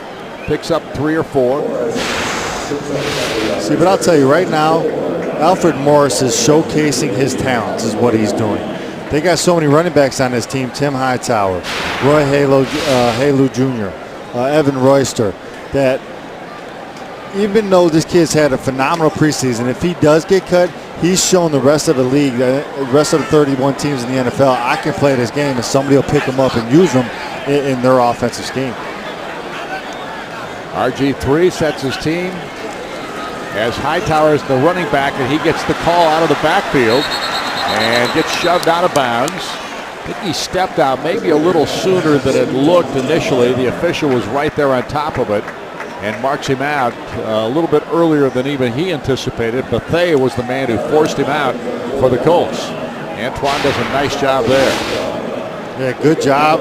Force him out of bounds. Kind of misses the tackle there, but doesn't give him enough space to reach out and get that first down. Makes Redskins punt. Yep, 4th and 3 and a punt coming up here. Fair catch being called for by Brazil, and he makes the grab right at the 15-yard line. So the Colts defense stiffens there at the end, and it is still 14-7 lead for the Redskins as we go to break.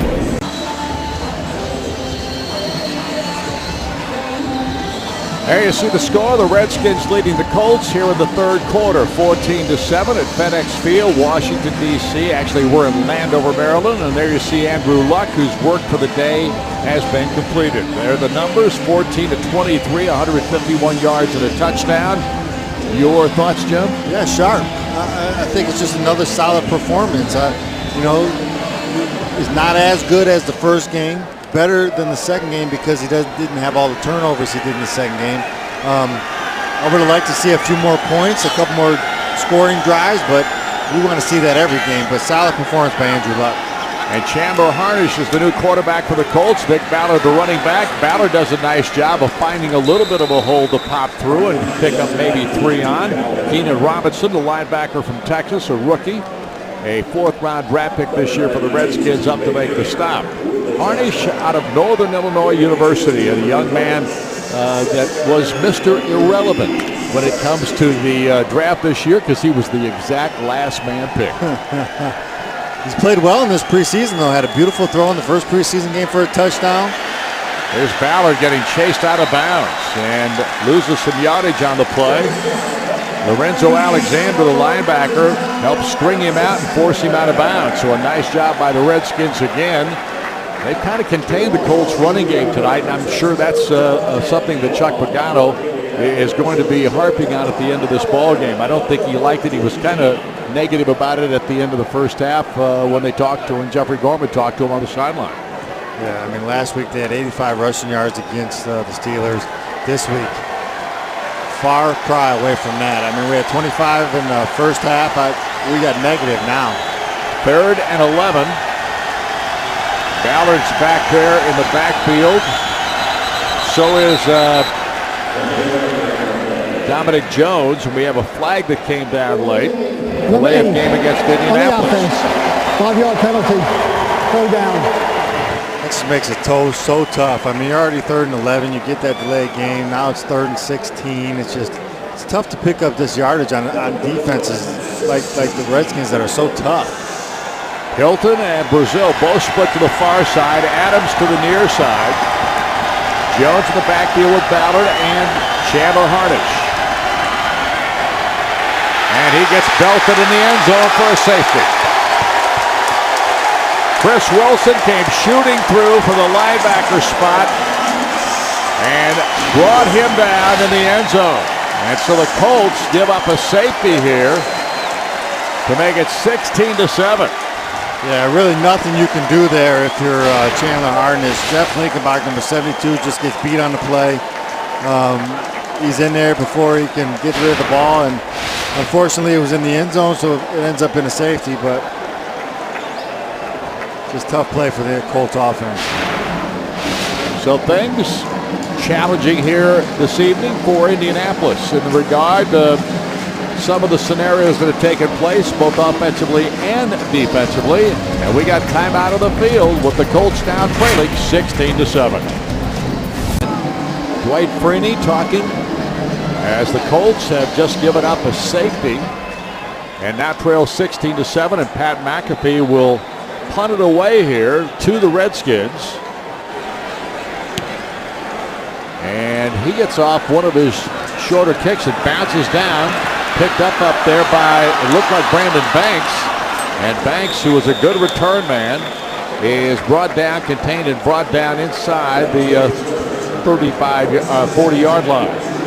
Well, Geico, 15 minutes could save you 50% or more on car insurance. To see how much you could save, call Geico at 1-800-947-AUTO or visit geico.com.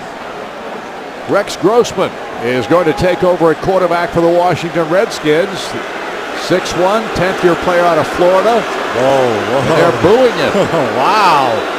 In his home stadium, that's terrible. That's terrible by these fans. And here's a handoff to Hightower, and Hightower finds a hole on the right side, carries it through it. Well, Rex is one of those guys who has had an interesting career, to say the least. In Chicago with the Bears, now with the Redskins.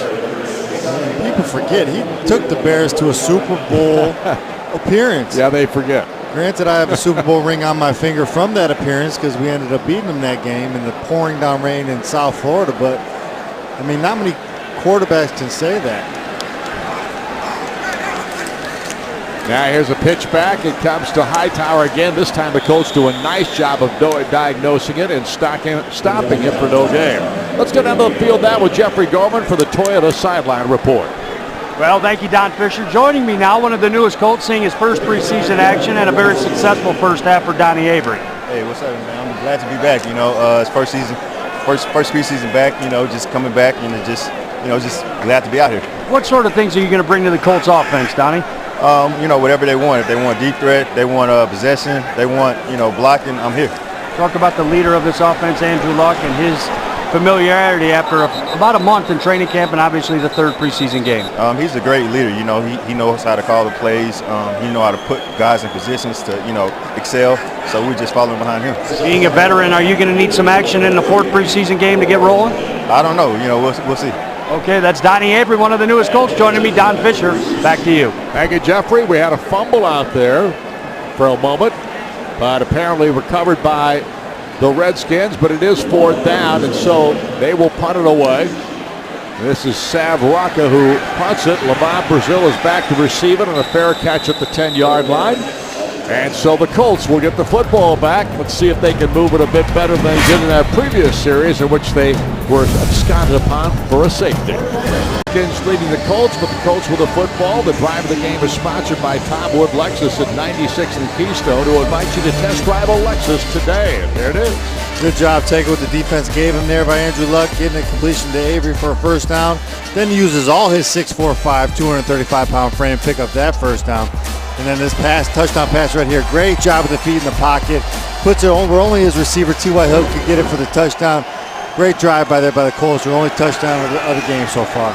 There's Chandler Harnish back at quarterback for Indianapolis. And a little dump pass off to Chris Adams thrown behind him for an incomplete pass. So let's go down to the field with Jeffrey Goldman for the Toyota Sideline Report. Thank you, Don Fisher. Joining me now, Antoine Bethea, Pro Bowl safety of the Colts. Kind of a homecoming for you, playing your college ball at Howard University right here near D.C. Yeah, it's good. Being close to where I went to school at, and being able to get some of my family and some of my college mates to come see me. So, good deal. Talk about the first half for this Colts defense, what you guys liked about the first half, what you didn't like. Well, it was tough. They was moving the ball on us, and it was tough for us on third down. They was moving the ball on us on first and second down, so it's kind of hard to get a call on third down. But one thing we did like guys out there running to the ball, hustling, so we can most definitely build off that. It's always learning tools. Always something you can go back and learn and get better on. So that's what we'll do. Talk about your thoughts on quarterback RG3. Good quarterback. Obviously he's a young quarterback, but he has some weapons. He's gonna be okay. Antoine, thanks for your time. Don Fisher, back to you.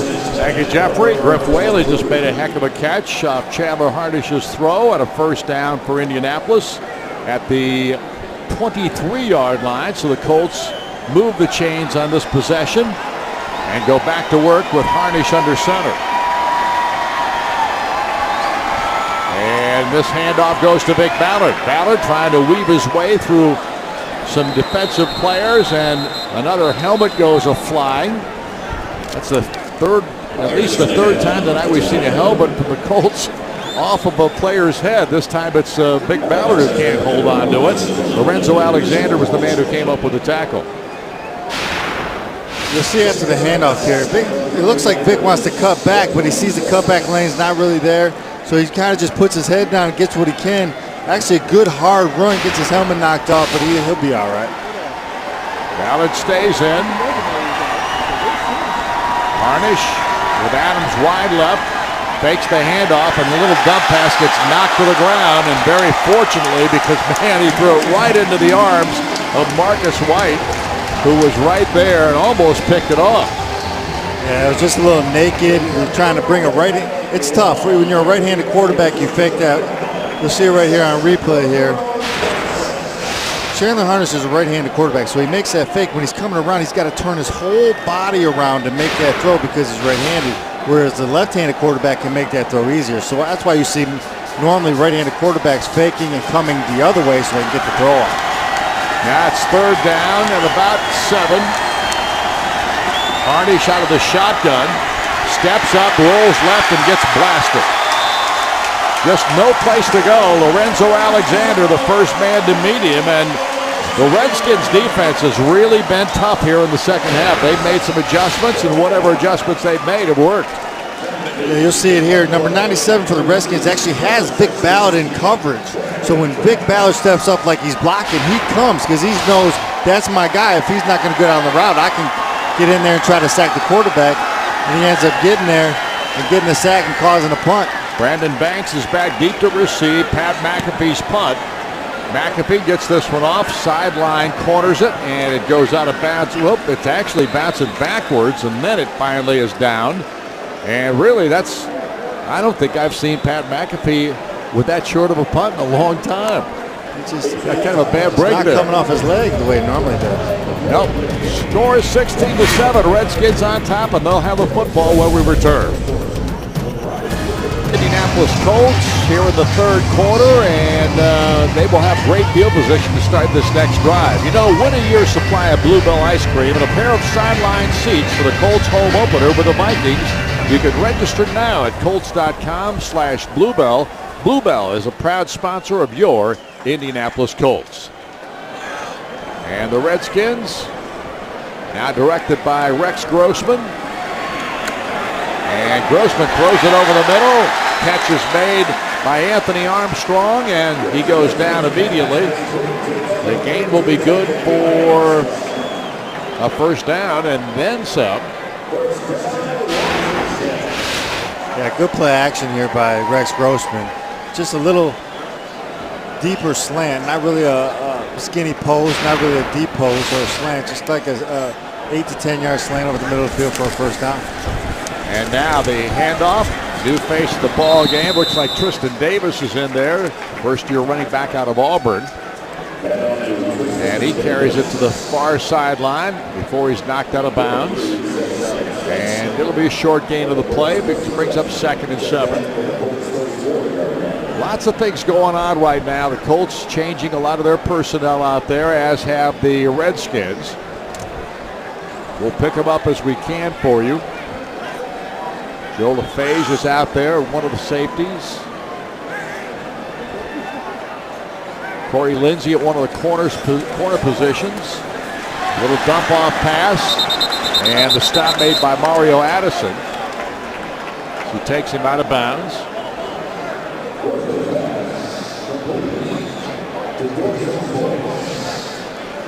Changes again for the Redskins. You see Rex Grossman. You see the Colts bring a little pressure here. They go cover 1. That means everybody has a man. Mario Edison at number 45. Just knocks him out of bounds after a gain of 6, 7. Hopefully the Colts get a stop here on 3rd down. And it's 3rd down at about 3. Grossman will work out of the shotgun. And a quick slant pass, and Terrence Austin makes the catch for a 1st down and then some.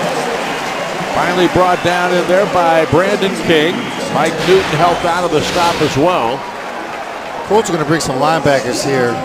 He played man-to-man in the back end. Good job by Grossman getting that ball out of his hands before he gets hit, completing it to number 18 for a 1st down. The booing isn't happening anymore for Mr. Grossman. Should have never happened to begin with. No, at it your should. home stadium. Really should.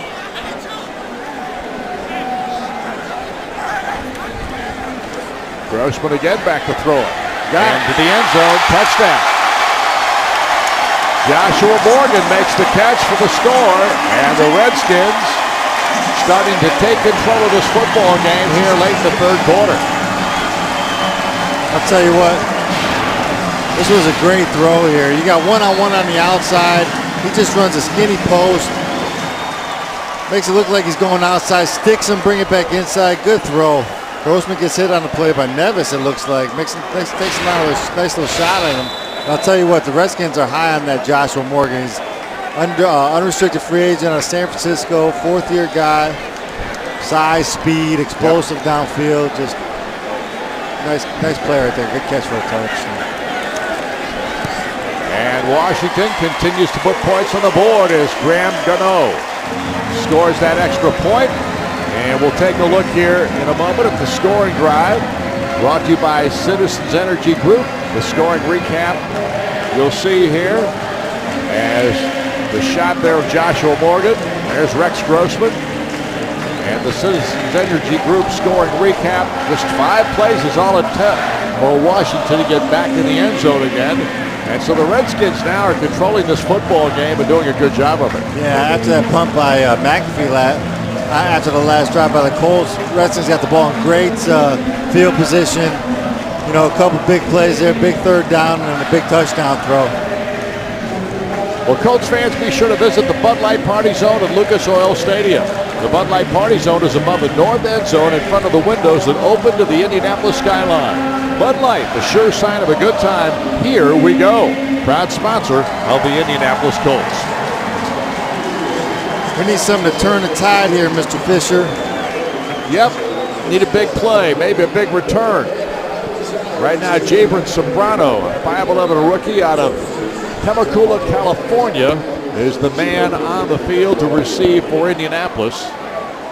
I'm not even quite sure if I got the name of his town correct. Yeah, I'm not sure either.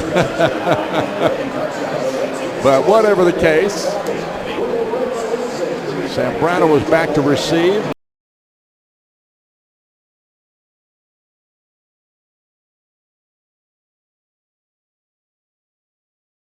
Washington Redskins team, both offensively and defensively. Special teams has been kind of a wash. We had a couple bad kicks by Pat McAfee, but we know he'll bounce back. He's got one of the better legs in the league. Zambrano from the University of Montana receives it and brings it out. And turns it upfield, gets it across the 20, dives to the 25-26. Not a bad return at all, and Indianapolis comes back on the field. Chandler Harnish will go to work once again. See, this is where these guys, these young guys, these second stringers, third stringers, this is where they need to show they can step up and play. Because right now the coaches are looking at them. They're looking to make some cuts, see who can fill in their ball club nicely. And that's where the special teams really comes in. You see what guys can find a position on special teams. And both coordinators said, if they can play special teams, we'll find them a position on offense and defense. Exactly. Deji Kareem now is at a running back for Indianapolis. Harnish is the quarterback. Brazil in motion. Harnish going downfield, finds Brazil, makes the catch. Nice job. Ball caught at the 39-yard line, and Richard Crawford makes the stop. Draft pick in the 7th round this year for the Redskins. And that's what Chandler Harnish needs to do. He needs to get back in that pocket, make quick decisions and get the ball out of his hands, because this front seven for Washington, this backup front seven is really putting the heat on him. 1st and 10 for Indianapolis. Harnish this time. Hands the ball off. Deji Kareem broke a tackle. Tries to find some running room outside. Finds a little bit. Nice job there. Keenan Robinson comes up to make the tackle for the Redskins. And there you see Deji Kareem taking another look at it. Good job breaking that tackle in the backfield, getting outside, bouncing it, getting 4 or 5 yards, keeping the Colts manageable 2nd down. Now we got a drive going. 2nd down and 6. Kareem stays in at the running back. Griff Whalen is the tight end. Slotted actually to the right side with Brazil. And then goes in motion. Whalen had a nice game against the Steelers last week. And the throw to Griff Whalen. Makes the catch, breaks the tackle. Heads outside of the sideline. Knocked out of bounds. Another nice play by Griff Whalen. David Jones forces him out for the Redskins. Young man has been solid. He's out of Stanford, of course. I'll tell you what, if you watch this play from its onset, you'll see Griff Whalen kind of go in motion to the center and kind of come back out. When you see the man over him run with him, you know as a quarterback it's man-to-man defense. So you know if he beats that guy, that's your throw. Chandler Harness recognized it, goes to Griff Whalen, he beats his man. Enough yards for the 1st down. Good play right there. And the Colts moving to football now here in the 3rd. And Harnish gets a little time, and this time he makes the throw to Lamont Brazil, who makes the catch. Marcus White hit him immediately and brought him down. I'll tell you what, these young receivers for the Colts have really had a pretty good preseason. Lamont Brazil, 5 receptions, 63 yards. T.Y. Hilton, 5 receptions, 62 yards. I mean, guys have just stepped up. You see Donnie Avery, he comes in, has a nice game today, 6 receptions, 37 yards in his first game action in the preseason. Deji Kareem getting the call there. Yeah, Chris Adams, even though he hasn't had big games, has had one of the best camps of anybody as far as a wide receiver, because he's made all kinds of really great catches. They've raved about him at camp, how well he's done.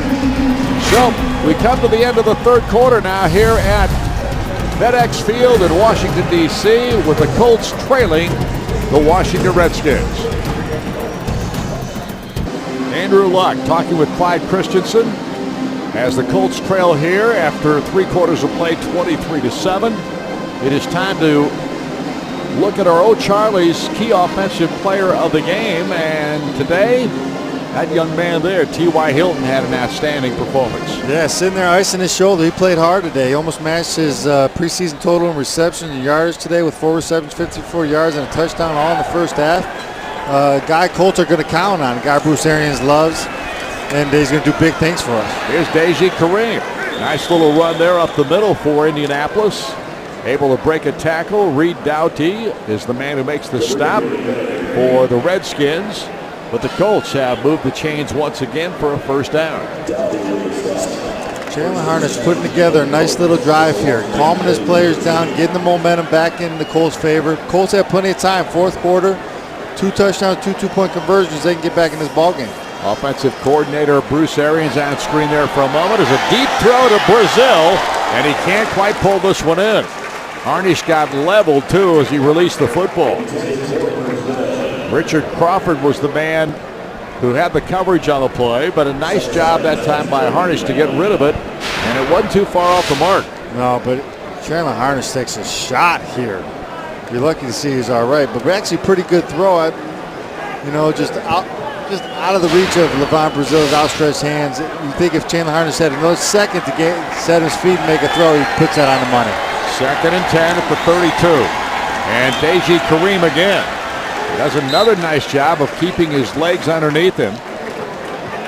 And even though he didn't pick up a lot of yardage, it's plus yards. Marcus White on the tackle that time for the Redskins. 3rd down conversions are brought to you by Huntington. Welcome to the bank that's passionate about doing the right thing. Huntington, the official bank of the Colts. And it's 3rd and long, 3rd and 8 for Indianapolis. 8 of 14 today, 17 of 30 the first 2 games, 56.7%. Colts have been phenomenal on third down. And Harnish gets rid of it, caught by Griff Whalen. Nice spin move to the 20, and I think he's got the first down. I'll tell you what, that's a phenomenal job by Griff Whalen, because when he catches that ball, he does not have the first down. He does a good job of turning, getting his shoulders upfield, north and south, and going and getting that first down for his team. That's a fabulous job by that kid. Marcus White, Lorenzo Alexander in on the tackle, but a great job by Whalen, as you point out, Jim. Chandler Harness getting hit again, does a nice job coming on the defense, making the catch, and he's 5 yards short of the first down until he turns it up and gets the rest. So first down for the Colts at the 20. Harnish goes to Whalen again, and Whalen pulls it in for another 7-yard gain. Solid performance by Griff Whalen last week, and he is adding to that performance here this week. Gomes is the man on the tackle for the Redskins, but Whalen continues to be impressive. Yeah, this is a good job by Chandler Harness. Just taking what the defense gives you, checking it down, nice throw, keeping it manageable. But I heard an interview Griff Whalen did. He said, I just want to do whatever the team needs me to do to win ball games. And those are the kind of players you want on your team. Harnish 5 of 6 in the last throws here.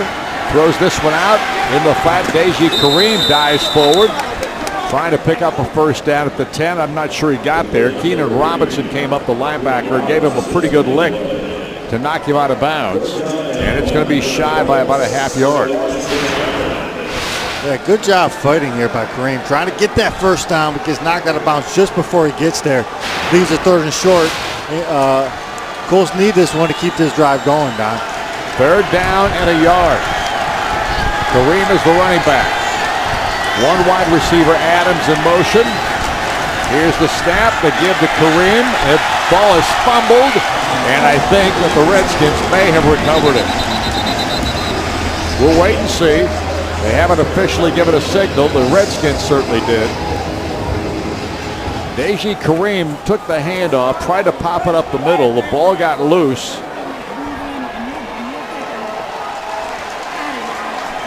And the Redskins do recover.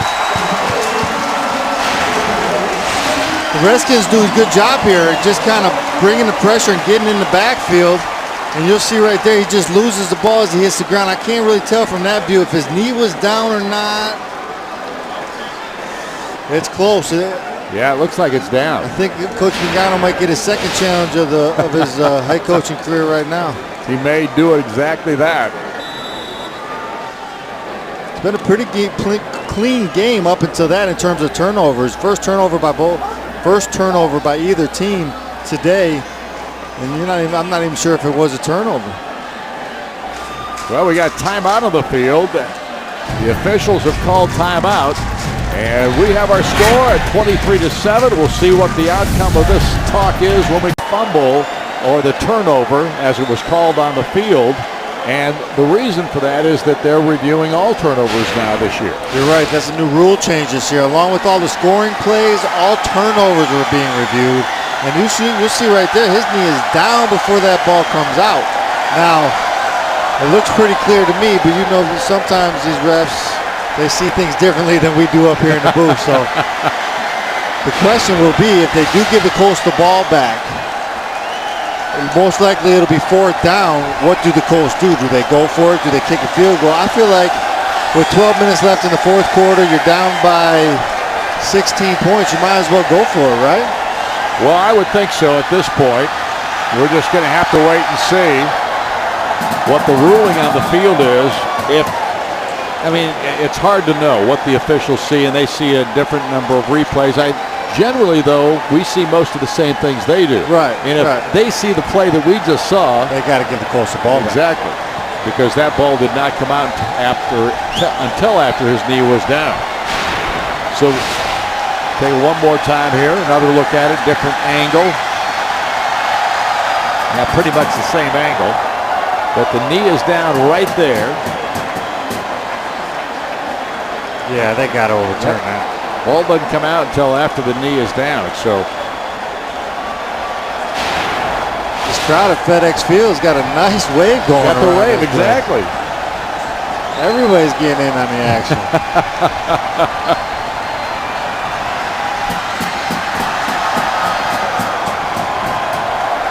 We're told that the review is being taken place for all these turnovers now because they don't want coaches throwing a challenge flag on those kinds of reviews or those kinds of scenarios. So, well, it's a pretty good rule change.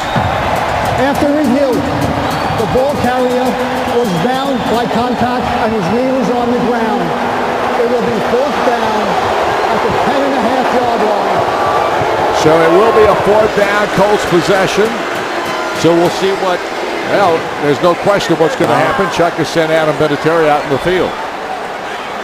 But that is a good rule change because there's nothing that affects a game more than a turnover that can't be reviewed or a call wrong on a turnover. Like right there, I mean, the Colts are going to get 3 points when they gave the ball to Washington going the other way. I mean, that's a big swing.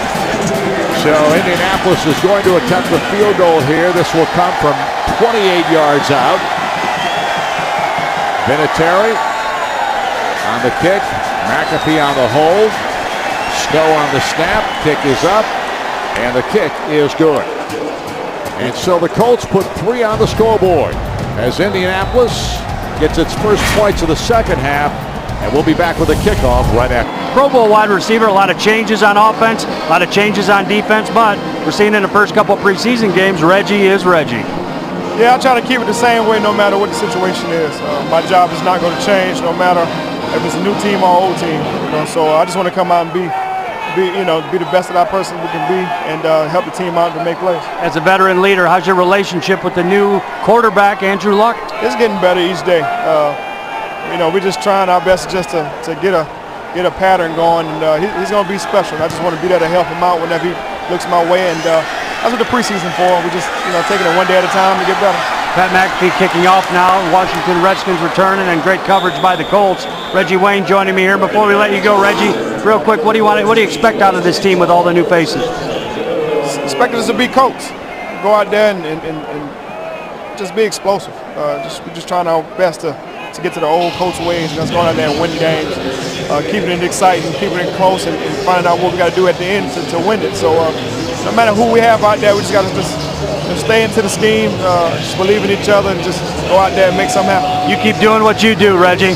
We are going to break now. We have 11:42 left in the game. Colts are down 23-10. We're back at FedEx Field with more right after this. Redskins begin their drive at their own 14-yard line. Rex Grossman going to work once again. And his throw was there, but not caught by Anthony Armstrong because he was hit by Josh Gordon. And there is a flag on the play. Personal foul, number 55 on the defense.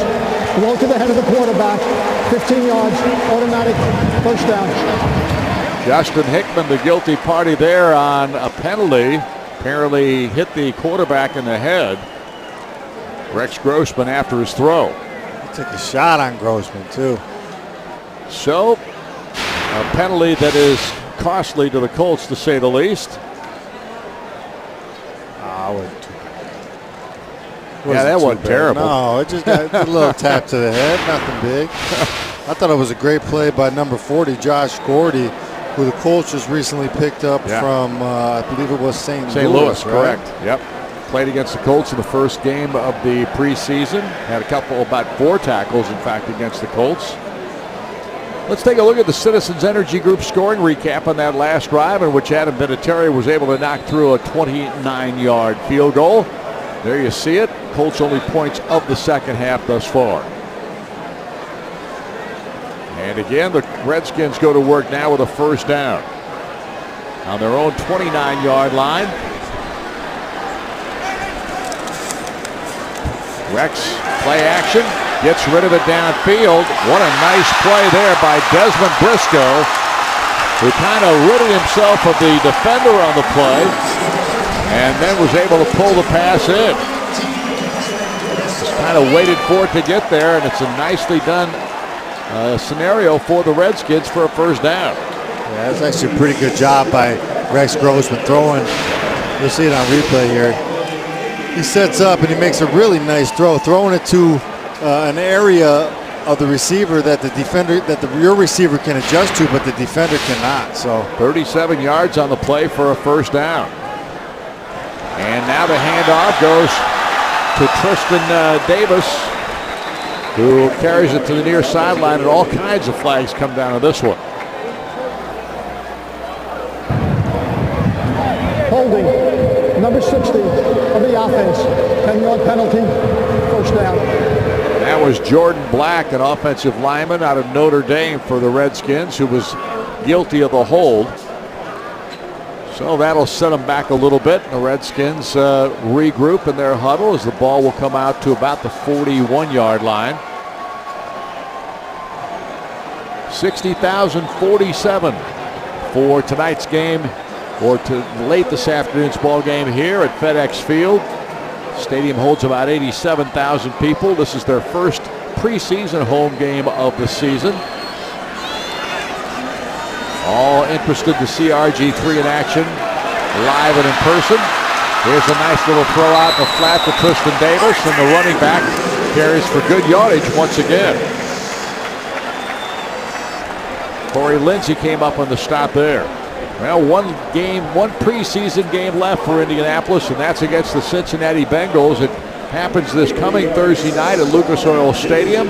Telecast will get underway at 7 o'clock. And of course, tickets are available for that game, so hopefully those will get eaten up, and we'll have no blackout for that contest, and you'll be able to see it right here locally. That last play good for 18 yards. It's second down now. And Davis gets hammered. A really good hit this time by Justin Hickman. Yeah, he made up for that penalty right there. He laid a licking. But lots of things happening this coming week, Jim. Cut down day, of course, Monday, 4 o'clock. They'll be down to 75 players, so that means 15 will get their walking papers. Yeah, 15 guys on the team right now in uniform will not be here by Monday by 4 o'clock. And then by August 31st, by 9 o'clock, I think they got to be down to the 53-man. So, I mean, some of these guys are out there playing for their livelihood right now, trying to earn a spot on this team, and that's why special teams is important. Finding a spot on special teams as a young player in this league. And there's Grossman completing the pass once again to Terrence Austin. That one went right over the middle. And Rex Grossman has looked sharp in his performance here tonight for the Washington Redskins. Take a look at it one more time. Josh Gordy had the stop on the play. Good job there by Grossman. Good throw. Too many holes in that Colts defense. Struggling a little bit here in this drive to get him stopped. Ball is all the way down to the 12. First and 10. Davis is the running back. And Grossman looked like he wanted a fake handoff to him, but throws it in the end zone for a touchdown. Desmond Briscoe makes the reception. And Washington is having some fun in this one.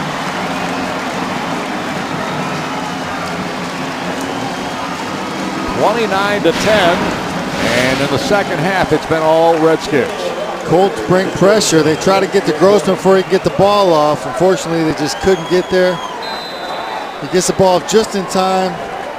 Nobody in the middle of the field to bat it down. Touchdown, Briscoe. Well, whatever talking points the coaches felt like they needed after the first two ball games, they got plenty to talk about after this one. Kick is up and kick is good by Rackers. And the Colts now trailing in this ball game 30-10. You see Briscoe with the touchdown on that last play. Chuck Pagano looks on at his ball club. And let's take a quick look at the Citizens Energy Group scoring recap here. Grossman is 8 for 8 in this ball game for 127 yards and 2 touchdowns. So their quarterbacking position looks strong, and they haven't even played Kirk Cousins, who's had 2 terrific weeks of action for him, even in losing situations. They got a good quarterback situation here in Washington. I'll tell you what, RG3, Rex Grossman, Kirk Cousins, they're solid. Cousins obviously is a rookie out of Michigan State, but he's had a lot of playing time in those 2 preseason games along with RG3. And so they are really strong. And of course, when you've got a veteran like Grossman, whether he's on the field or not, he's talking to these guys, telling them what to expect, what they can look for, those kinds of things. That's tremendous to have a guy who can lead like that. Yeah, he's been an assistant for the last couple of years. He knows the system. He can teach these guys. You know, there's fantasy football and there's legit fantasy football. NFL.com Fantasy offers a legit NFL managed league with free live scoring and instant video highlights. Go legit. Sign up for free at NFL.com/fantasy. Andrew Luck there. That's an ongoing debate. We talked about Rex Grossman teaching these younger quarterbacks, but some of the guys that you say that to will be like, why would I teach somebody who's going to eventually try to take my position? Some guys are real good about it. You know, I think you got older quarterbacks such as a Peyton Manning who likes to bring people along. You got a guy like Brett Favre when he was playing, says, why do I want to mentor Aaron Rodgers, the guy who's going to eventually replace me? So I see both ends of the coin. I was always taught very well by Peyton Manning. He was a great mentor to me. He did a fabulous job teaching me through film and talking on the sidelines. I tried to teach Curtis Painter as much as I could before I left the Colts. And Curtis ended up taking my job, and I ended up having to move on. That's just part of the game, and you just got to live with it.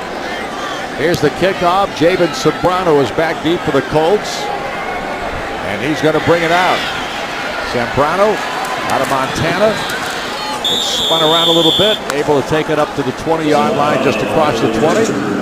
And so Indianapolis will come out with 8 minutes to go, a little over 8 minutes to go, and try to get a drive going.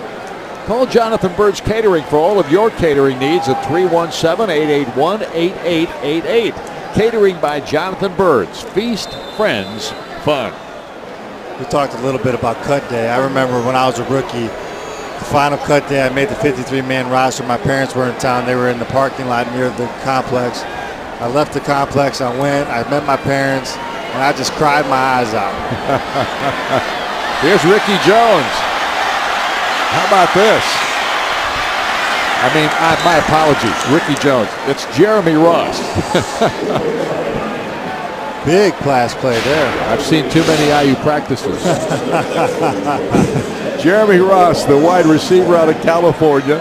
Good throw there by Chandler Harness. Wide open. Jeremy Ross makes a guy miss. He just can't quite make the second one miss to get in the end zone, but big play. 59 yards on the play for Indianapolis, and Harnish going back to work. Talking about that time for me. I felt like the biggest baby in the world, but it was such a big day because it made one of my dreams come true. You know? Absolutely. And there's Griff Whalen making another catch.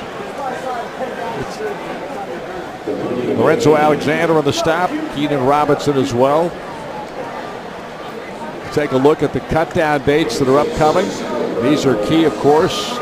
Tomorrow being one of them, 90 to 75. Or actually Monday, not tomorrow. Tomorrow being Sunday. And, of course, the 31st. Final cut. Handoff there. Yeah. Fans got to realize 37 of the guys you've seen this preseason or you've seen on the sidelines are not going to be here by September 1st.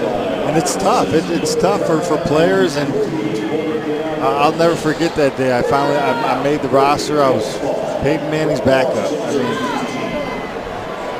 one of the best days of my life. Oh, absolutely. I can only imagine. Now Harnish goes to work on third down. Harnish is going to have to run with it. In a bit of trouble.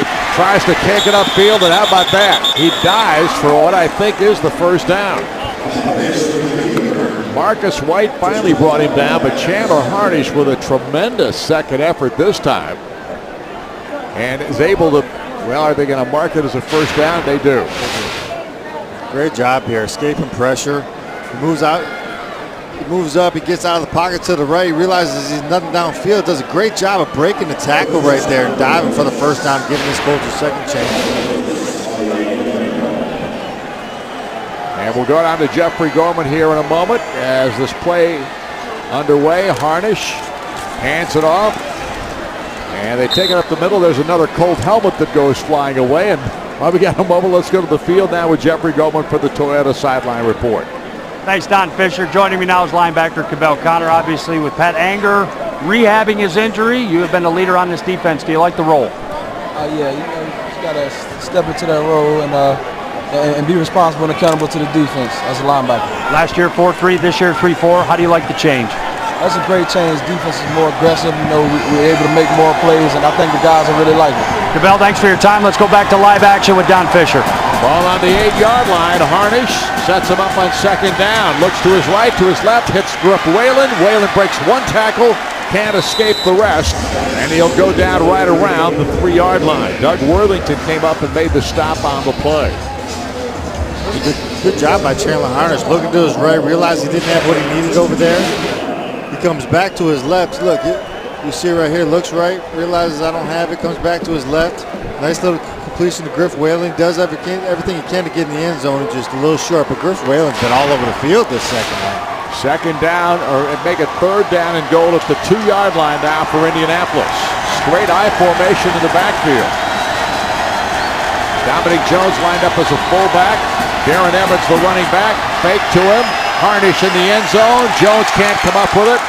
And the incomplete pass will bring up fourth down for the Colts. Brian Keel put some pressure on Harnish that time, but he got the pass away, just a little bit overthrown. Brian Keel, good ball player. One of my teammates at the Giants also. Left the Giants, went to St. Louis, and then as a unrestricted free agent signed with the Washington Redskins. It'll be interesting to see what the Colts do here if they line up in what kind of offensive formation. They're going to go for it. At the 2. Darren Evans is the running back. Harnish hands it to Evans. He tries to find the end zone. I'm not sure. They say touchdown. So Darren Evans comes up and scores the touchdown for Indianapolis. And Evans, of course, a Warren Central product, as well as Virginia Tech. Tell you what, it looked like Chandler changed the play at the line of scrimmage. I don't know if it was a pass to a run or a run to a run, but they hand the ball off on 4th down and 2 from the 2-yard line in a power formation. Colts haven't done that in 15 years as well. And we're going to see a review of this, obviously, a scoring review here. But I don't think, and here's what they'll question, it was whether his knee was down before he got it across the goal line, but I think he was on top of players. Yeah, if you're on top of players, you're not down until your body part of yours touches the ground. We'll take another look at it here and see if we can get a little better look to see what happened. Here comes Darren off the right side, and that one's tough to see. His second push definitely got him in, but he looked like he was on top of players at the other side. Oh, yeah, I just still don't think there's enough evidence there. It was called a touchdown. I don't think there's enough evidence to overturn it. I think it stands as a touchdown, and this game's 30-17. Richard Crawford is a defensive player, cornerback for Washington, who's on one knee down there with a trainer taking a look at him. Not sure if he's hurt or if they're just getting him water or what, but yeah, I think he's just getting a drink of water there. See Mike Shanahan, 3rd year with this organization. Obviously, longtime head coach of the Denver Broncos. Great success every place he's been as a coach. You know what we haven't talked about is some Jimmy Irsay tweets this week that got everybody talking a little bit about possibility of a big trade yet to come. He's got me wondering, I'll tell you that much. I sat up last night thinking about what he was talking about, who he could possibly be talking about, what position. I mean, you look at the Colts and you look at the holes they have on their team, you know, at cornerback or in the back end of the defense. You just wonder exactly who he could be meaning right now. Do you know that Twitter handle?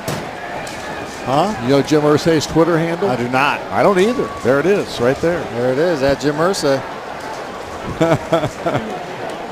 Serious trade wins, swirling. You know, I don't know how often Jim tweets because I'm not a Twitter guy. Yeah, either am I. But every time he tweets that I've heard, I think it gets picked up by the media. They're all over this. Well, I'll tell you, he tweets good stuff. He gives the fans and the media something to think about. And I think as an owner of the Colts, that's kind of what you want. You want somebody that's going to, you know, publicize your team, and he does a great job of that. You got a Twitter account? I do not. I've never been into social networking. Me either. I actually follow Coach Crean. You know, I turned him on when he got on Twitter. Yeah. I got 100 people follow me. I've never tweeted a thing.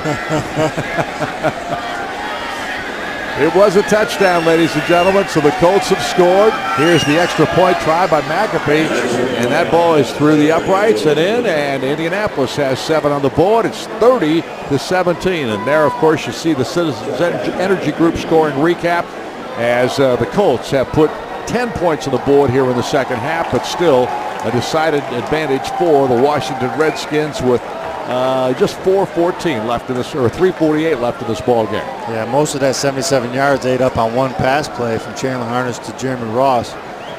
But yeah, talking about social networking, when I played, there were a couple Jim Sorgi Facebooks and MySpaces out there. None of them are me. Well, let's go down to the field with Jeffrey Goldman for the Toyota Sideline Report. Don Fisher joining me now. Dwayne Allen, obviously a great tight end, John Mackey Award winner in college, but did I see you carry the football today? Was able to get a carry. You know, that's one thing with Bruce Arians' offense. He loved to utilize, you know, the talents of his players, and that's one thing I told him. Had a little fullback experience in high school, and he was like, okay, let's throw the dive in there. Well, we definitely saw that. Now talk about your relationship with Kobe Fleener. Two of the top tight ends coming out in college. You'd think you guys would be butting head and competing against one another, but that's not the case. No, not the case at all. You know, the way that the draft, you know, came out, you know, of course I was upset at where I fell, but I fell in a great place with a great opportunity. And I told Kobe from the start, we don't have to compete against each other. We need to compete against ourselves in order to make ourselves better, and so that we can grow and really find out what each other's roles are in this offense, because I really believe that we can coexist. How do you feel about your play personally through 3 preseason games? I feel as if I got better each game, which was my ultimate goal. You know, going into the season, the only goal I have is to be the most consistent and reliable player that I can be for this team. And lastly, talk about your relationship and what you think of the overall #1 pick, Andrew Luck, your quarterback. Andrew's a salty guy, very intelligent, very hardworking, man, and yeah, it's going to be a great one for years to come, I believe. Appreciate it. That is tight end Dwayne Allen, who's here. We do have a whistle on the field. Don Fisher. Yep, well, what happened out there was that Pat McAfee tried an onside kick. The whistle came just as he kicked the ball, so I'm not sure if someone was offsides or if they hadn't started play, but right now they've got a timeout in the field, so there's no flag on the field, so maybe they just stopped play. Well, I actually think that maybe the Redskins caught wind of what was happening and called the timeout. Yeah. Very possible. Yeah, but I'll tell you what, that Dwayne Allen, what a well-spoken young man, huh? Great personality. Yeah. They say everybody loves him in camp. Great young man. So obviously I really felt like him and Kobe Fleener can coexist. There's room for both of them on this team and on this offense, and I think they're going to be fantastic. Well, you know, the Indianapolis Colts share your love and passion for high school football and are proud to bring you My Indiana Football, presented by Herb Jones. Find great info about high school football across the state. Visit Colts.com/MyIndianaFootball today, presented by Herb Jones. Well, let's see if they're going to do it again. I think they are. They're just going to test it out here because this is something you do in the preseason. Nope, this time he kicks it. He kicks it deep, and it bounces right at the goal line. And the knee is put down there by Tristan Davis, actually Richard Crawford, who came back. But here's what happened there. They did call timeout. Washington called timeout, and the Colts changed what they were going to do. Yeah, good decision. I think, you know, kick him deep. There's no way the Redskins were going to return that ball. But you know what I liked about that Dwayne Allen interview? The way he says, I went and talked to my offense coordinator as a rookie. He goes and talks to his offense coordinator and says, hey, I used to run the ball a little bit in high school, play a little fullback. And then what does his offense coordinator do? He puts a play in for the tight end to run the ball as a fullback for a dive and got a first down today. You got to love that. Now Kirk Cousins is in at quarterback for the Redskins. And he hands the ball off. It goes to Tristan Davis. Davis is brought down after a gain of a yard or so. But you're right. And here's my question to you. Did you play both ways in high school? I did. What position did you play defensively? I played free safety. And did you ask did you go to your position coach when you got to the NFL and ask him if you could play free safety for him, or let him know that you had played free safety? You know what was funny is I had the guts to go up to him and be like, hey, if you ever get in a situation where they're going to throw a Hail Mary, just throw me back there. I can jump. I'll get an interception, for you, knock the ball down. Tristan Davis carrying the pigskin for Washington there. And Indiana University Health is proud to support the strength of the Indianapolis community through its partnership with the Indianapolis Colts. IU Health expert physicians, nationally ranked care. Discover the strength at iuhealth.org. Let's go down to the sideline for a Toyota Sideline Report with Jeffrey Gorman. Well, thank you, Don Fisher. Joining me now, offensive tackle Anthony Costanzo. Took a quarter, maybe a little extra change. The offense got rolling. Once we got rolling, we had a real good drive, which we that's what we're going to build off of going forward. We killed ourselves early. It was just stupid mistakes that we can't correct. You're holding your offensive lineman teammates accountable. Second-year player in the league. That's a leadership role that I don't know if you came to expect it, but is it something that you embrace? Absolutely, it's something I embrace. We all keep each other accountable. That's what it's all about. That's what being a team's about. We all expect the best out of each other. So we'll definitely try to help each other get better. If I see somebody make a mistake, I'm gonna try to help them get better. I'm not gonna call them out on it, but it's all about improving. Anthony, how good can this offense be of the Colts? Obviously, speaking about rushing the ball and throwing. I think it's as good as we want it to be. Like I said, the only thing that could really stop us today is we stopped ourselves. We made some stupid mistakes. So once we eliminate those, I think the sky's the limit. Through 3 preseason games, you ready for regular season action? I think so. We got one more, and then after that, it's go time. All right, it is go time indeed. That is offensive tackle Anthony Costanzo joining us on the sidelines. Don Fisher, throw it back to you. Thank you, Jeffrey. Javen Sobrano was back deep to receive this punt as the Redskins unable to move the football in that last possession.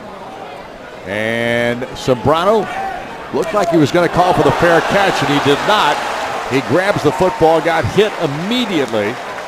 So a nice job by the Redskins of covering that play. Tristan Davis came down on special teams to make the stop. Well, Meijer, the official supercenter of the Indianapolis Colts, will be hosting special Blue Friday events throughout the 2012 season. During every Blue Friday at Meijer, 24 fans will win 2 passes to a VIP tailgate party and 2 tickets to the game. For more information, visit Colts.com/Blue Friday. Well, the Indianapolis Ball Club with Chandler Harnish at the controls, back in possession. Harnish has had himself a pretty good afternoon of work after that initial series. He's really gotten hot throwing the football. 9 of 13 for 130 yards total now in the game. And here's a deep throw downfield going for, well, the catch looked like it was going to be made, and the flag does come out. It looked to me like it was Sobrano who made the grab, or at least he had it for a second. I could be wrong. We'll check it out. Well, you'll see it right here. He actually gets separation at the end here. He looks like he's going to make the catch, and I believe they threw a flag on this play with the call on Dijon Gomes on a hit to the helmet right there. I think you're right.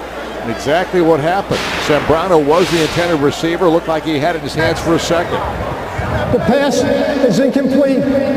Personal foul, helmet-to-helmet contact for the 24 on the defense. Automatic first down. That's Dijon Gomes, who had the illegal contact with the helmet. And so, despite the incomplete pass, the penalty will be walked off against the Redskins.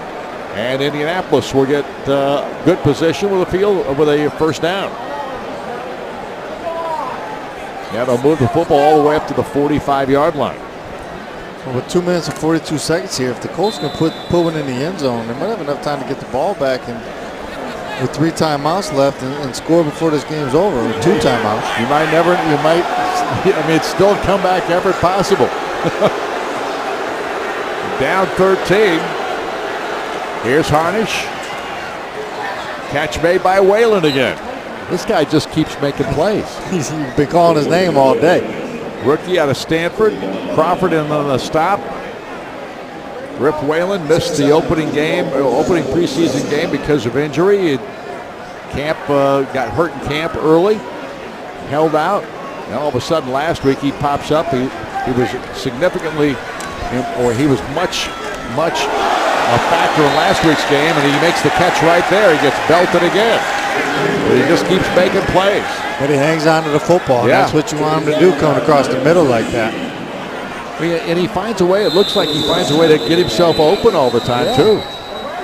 2-minute warning here at FedEx Field in Landover, Maryland, with the Colts trailing the Washington Redskins. Insurance defensive coverage of the game, and here you'll see a number of plays tonight where the Colts look very good. Yeah, to tell you the truth, they came out there hitting people today, making good plays, tackling people, just doing everything you want a Colts defense to do, be more aggressive. Just the Washington offense just put together too many scoring drives, but I'm proud of our defense today. Came out and played well. Chandler Harnish going back to work here as he throws it downfield, this time intended for Jeremy Ross, and couldn't quite pick him up. Harnish has had a very good second half performance after the initial series in which he came in. But one of the reasons is Grip Whalen, who has come in. There you see Sembrano leaving the field, apparently shaken up. But 8 receptions for 66 yards all in this half for Grip Whalen. He has been a factor.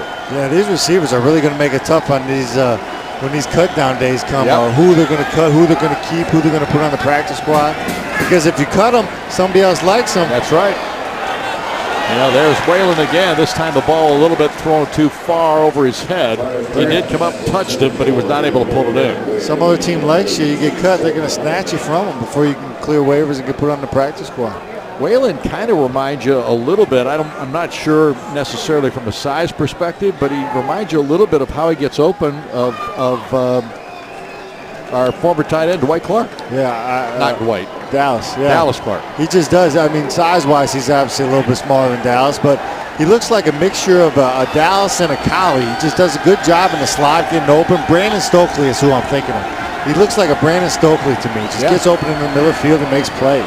Here's the throw, this time intended for Quan Cosby, and he cannot pull that one in. Brandon Thompson was able to get a hand on it, bat it down for Washington, and that's going to do it for the Colts series this time with 1 minute and 26 seconds to go.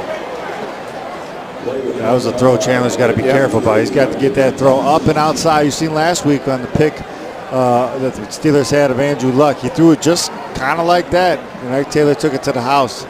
He's got to be careful he doesn't get that behind his receiver. Yeah, he didn't like it. He didn't like the throw at all. He came off the field pretty upset with himself. Bruce Arians there talking to him briefly. But he knew he made a mistake. Here is Davis on the carry for Washington.